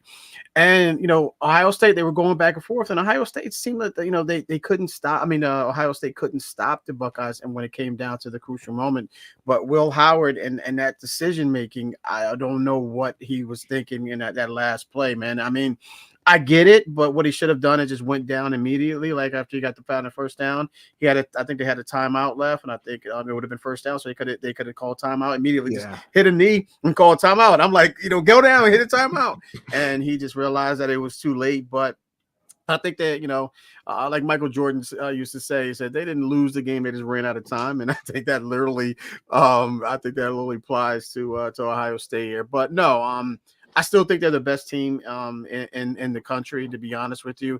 If Will Howard would have had that play back, obviously he would have done something different, either thrown it away or went down immediately and called the timeout. But great game. It's going to be it's going to be a great look for the playoffs. coming up. So yeah, I still think Ohio State is the best team in the country. I really do. I just think Oregon just caught them at the wrong time. You know what? Okay, well, it's funny you say that because I usually like when a team beats a team, I usually hate when someone's like, well, so-and-so's still better, right? I just like, well, look, we just beat you. But in this case, I agree with you. Like watching that game, to me, it felt like Ohio State was the better team the entire night. And then just things kept going wrong. Like that corner, who's supposed to be a really good corner, he gets taken up top like 2 times for touchdowns. So like if Oregon doesn't have those big plays, I think Ohio State probably wins the game by at least 10 points. Yeah. So I agree with you. Like I think if they end up playing again, Ohio State's probably going to win that game, but they just didn't get it done. I mean, at the end of the day, so you got to give Oregon credit. But Britt, these are your Buckeyes. How you feeling after they suffered their first defeat of the season? Jay, stop smiling. Leave me alone. Stop smiling. I'm not going to lie to you guys. During the game, I was getting tight. And I felt like this might be a closer game than most of the other games because Oregon's not a bad team whatsoever. Yeah. But I thought we would take this one because Jeremiah Smith, my goodness. I think he's one of the top, if not, could be the top freshman wide receiver in college football right now. He makes all types of catches. Along with Williams from Alabama. Yeah, I agree. Yes, he is an incredible player, but I still can't get that very last play out of my daggone head because to me, we always preach this constantly, or we always talk about it constantly, situational awareness. Yep. You have to be aware of the situation that you're in. You understand that you got less than I think it was 5 seconds on the clock at the time, maybe 6. So you know that any running play, you got to get down quick. You got to run, get down quick, call a timeout, and then you have the opportunity to kick a field goal. If it's a little bit if it's out of his range, then maybe go for the Hail Mary pass. But I think they were close to his range. I think they had about 15 yards close to his range. And he ran up maybe about almost 10 yards, I believe. Or, we said, if you throw the ball, you got to throw it, get down or get out of bounds. Because all you needed was at least 10 to 15 yards and you within his range. So you had that one time out and you just took 1 second too long. But it's situational awareness. And I was a little surprised because he's not a rookie. I'm a rookie. He's not a freshman whatsoever. So he's been playing for a while. He's more one of the vets on the team. So that got me frustrated. But then I got over it and I said, well, we still got a ways to go. And because Alabama lost, I think once, right? I think Alabama lost once. I think Georgia lost once also. So I was like, okay, they're still in the top 4. We're still up there and we're still in playoff because now it's a playoff seeding. So we're still in playoff contention. So I'm like, all right, bet we just need to hopefully win the rest of our games, including that Penn State one. We'll be good. We'll be good. And hats off to Oregon and the way they played that last play as well. They took the outside away from him, and that hole, and they said, "Listen, this is yours. You want it, take it. That's this is what we want you to do." And he got so enticed by that, and he took it, and as I say, the rest is history. But hats off to Oregon and that defensive scheme for sure. And speaking of this, go ahead. I was gonna say, outside of that last play, Howard was playing great all game. He was playing a very good game. It was just that last decision making. He did play a good game. But speaking of situational awareness, but like they kind of messed that whole ending up because even after they got the offensive pass interference, they let like 20 seconds run off the clock, not understanding that the clock was going to start when the ref spotted the ball. So they kind of messed the whole last 30 seconds of that game up. They shouldn't have even been in that situation where they were down to one play with 6 seconds. So they got to get that figured out. But is true because I forgot about that. That is true. I just don't know if that's I don't know if that's more in the coach or the quarterback, but I'm assuming the coach because you should for sure know the rules. Yeah, they got to be telling them get on the ball, have a play ready to go. Right. They fumbled that whole situation. So, but like you said, hey, it's a 12-team playoff. They're going to be, unless something crazy happens, they're going to be one of the 12 teams. So they're going to have an opportunity to make their noise, or however you want to say that. Real quick, guys, Colorado lost this weekend to Kansas State. Good game, though. I mean, played them tough. So, I mean, always not lost for Colorado. But Travis Hunter ends up getting hurt. And we've talked about this, and he's playing a lot of plays, K-Walk. Like, yeah. Is this something they need to look at? Do they need to start scaling this guy back, or do you just leave him out there and say he's our best player? We got to play him on both sides of the ball. Jay, did they pose that question to themselves before he got hurt? Did they think about that before he got hurt? So I say no. Don't worry about it now. I mean, that's a risk you're going to take when a guy plays 100 plus plays a game. I mean, it's just a risk. It's a risk. And does it outweigh the reward? Because the chances, the more he plays, obviously, the bigger chance that he is. So no, I don't think they scale it back, Jay. Depending on how significant the injury is, then they'll probably start to say, they may start to say, okay, well, listen, let's dial this back.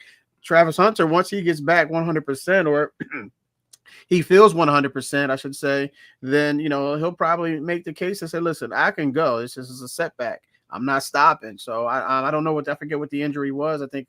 Was it a rib injury? I think it was like a shoulder. I think it was a shoulder, but I think coach said he's going to play this weekend, so he's good to go this weekend. So yeah, and no one knows their body better than themselves. So and I know Travis Hunter is a young guy. He's competitive. So he like I said, he got knocked out, but he'll get right back up and go right back at it. So no, I don't think they. I mean, you have to ask yourself, should we dial this back now that he gets hurt? But I don't think if you listen to Travis Hunter, he's not going to be dialed back. But I think the coaches and that training staff will probably say otherwise. Yeah, I agree. Like, I don't think he's going to want to dial back, and he certainly isn't going to ask to be dialed back. But I do think, like, if you're on that staff and you're looking at it and you're also thinking about his future, like, and I'm not saying don't play in both ways, but does he really have to play every snap on offense, every snap on defense? I feel like there's got to be 10, 15, 20 plays somewhere in there where you can get this guy off the field. But that's just kind of how I would look at it, Britt. But what do you think about Travis Hunter? What should they do with him? I'm kind of with K-Walk. I don't know how much they're going to change at this point in his college career. They came out and said this is what he does. He's really the only player in college football that can play both sides full time. I mean, they understand the risks, I'm assuming. These are smart individuals. They got doctors on hand.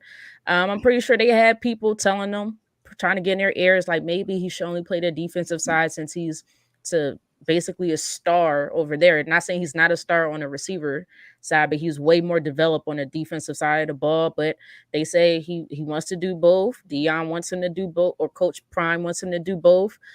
So that's what it is. Like K-Walk said, this is the risk that you take when playing this many snaps. So I just think that moving forward, because we know he's guaranteed to go to the NFL, he has to understand that in the NFL, you're not going to be able to play both full time. If you're getting injured like this in college, NFL, you're going up against stronger, faster, bigger guys who will they may not say it, but they're going to try to knock you the heck out of a game. So, and I'm not saying that he's not capable of doing it, because he has come out to say he wants to play both sides full time. But let's be real. We think college, right? We think college is physical. NFL is much more physical. So that's not going to happen. Yeah. And to his defense, real quick, he does play two positions that he can actually control how much physicality that they're involved. So, he can, if he's on defense, he can not, go dive into that pile and go head on with a 235-pound back or 235 or 50-pound tight end. So he can control that for the most part. And receiving, just do the Isaac Bruce, just catch it and fall right down. It's self-preservation. So he can implement that into his game plan as well.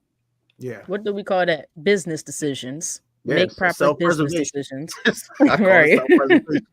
Britt, you like him more as a DB, right? I do. I just think he's way more developed. As I see him when he goes into the NFL, I feel like he could be a shutdown corner, like kind of like what he is in college. I think he's a talented receiver, but I still feel like he has to develop more when it comes to the route tree. As a receiver, but that's just, that's me. Okay, Walk, what do you like him more as?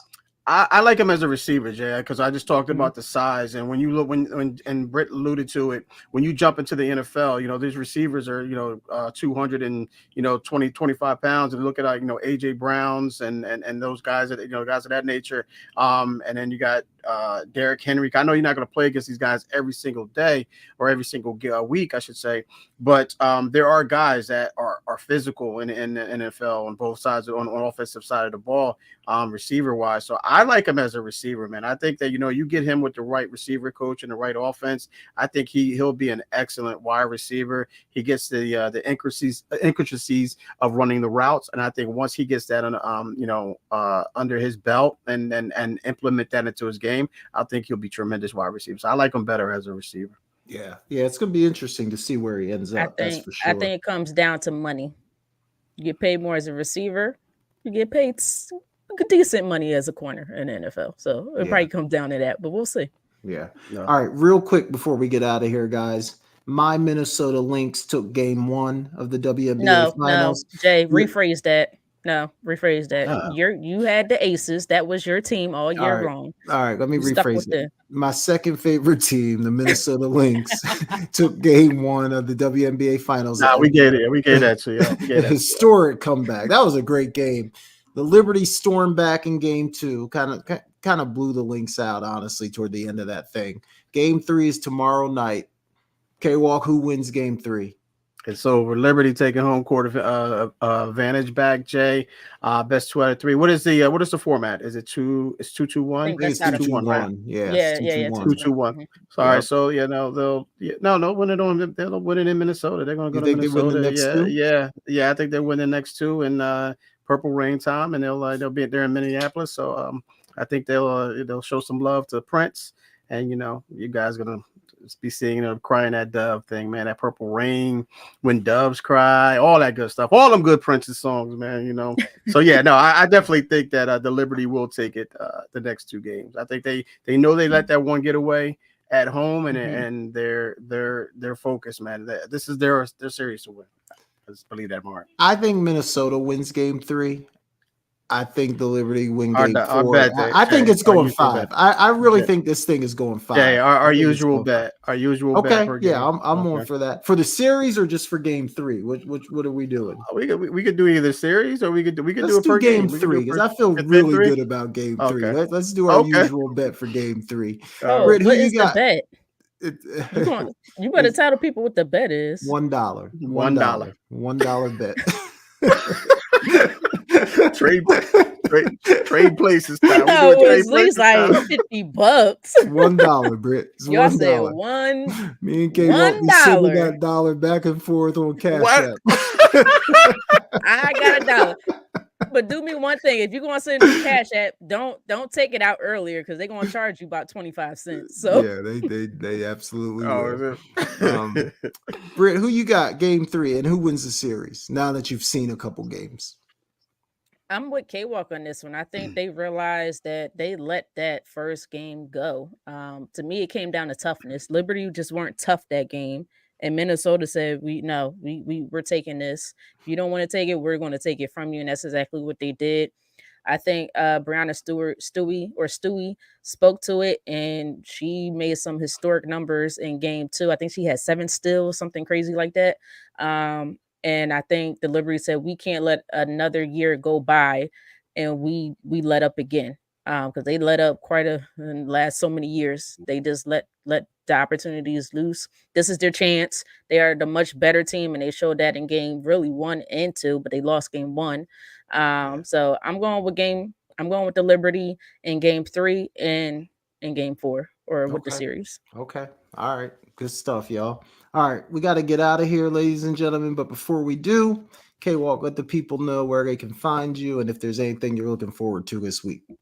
Yeah, you can catch me on Facebook, Kevin Walker, Instagram, Kevin.Walker142, on Twitter or X, formerly known as Twitter, at Kevin Walker 142. You can catch me tomorrow night, Sports Talk with K Walk and E. Scott. Never had it so good, sports radio, wherever you get your podcast, ladies and gentlemen.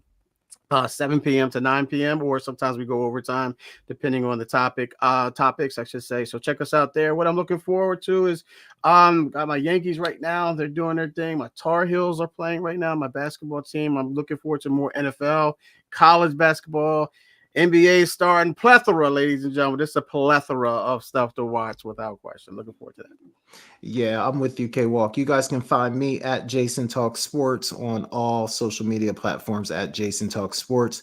And yeah, K-Walk, there's everything right now. NFL, college football, a little bit of baseball for me. I know college basketball season is getting ready to tip off soon. They came out with the women's rankings already. I think South Carolina's 1, UConn is 2. USC is 3. So it's going to be another great year of women's college basketball as well. So looking forward to all that. But for me, man, nothing's been better than college football this year so far. We've had some great games. So I'm definitely looking forward to another great weekend of college football. But Britt, what you got for us? Yeah, NBA starts next week, so I'm excited that basketball is back. The NBA basketball is back. I'm hoping and praying that my Liberty wins, so that's what I'm looking forward to for the rest of the week. What else? I don't really watch hockey, but hockey, I give a shout out to my Flyers. I don't watch it. I seen your face, K-Walk. You was like, wait, not yet. I know you. No, it started already. I think the regular season started. But yeah, the NFL football. I'm hoping Ohio State redeems himself. I think they will. Yeah, and college basketball, like you guys said, will be starting very, very, very soon. And I love college basketball, especially the women's side. I think they just took over for me completely. So that's what I'm looking forward to. Oh, yeah, that's right. I'm sorry. You guys can find me. I almost forgot this part. You guys can find me on IG and X, formerly known as Twitter, at Brittany Monique is right at the bottom of my screen. All right. Good stuff, y'all. Ladies and gentlemen, we appreciate you guys sticking around and listening to the show. Do us a favor, like, share, subscribe, tell a friend. We're trying to grow this channel. Anything you can do to support it, we greatly appreciate it. And we'll be back here live next Tuesday at 7 p.m. So for Brittany Jones and Kevin Walker, I'm Jason Collins. We'll see you guys next week. Go Liberty.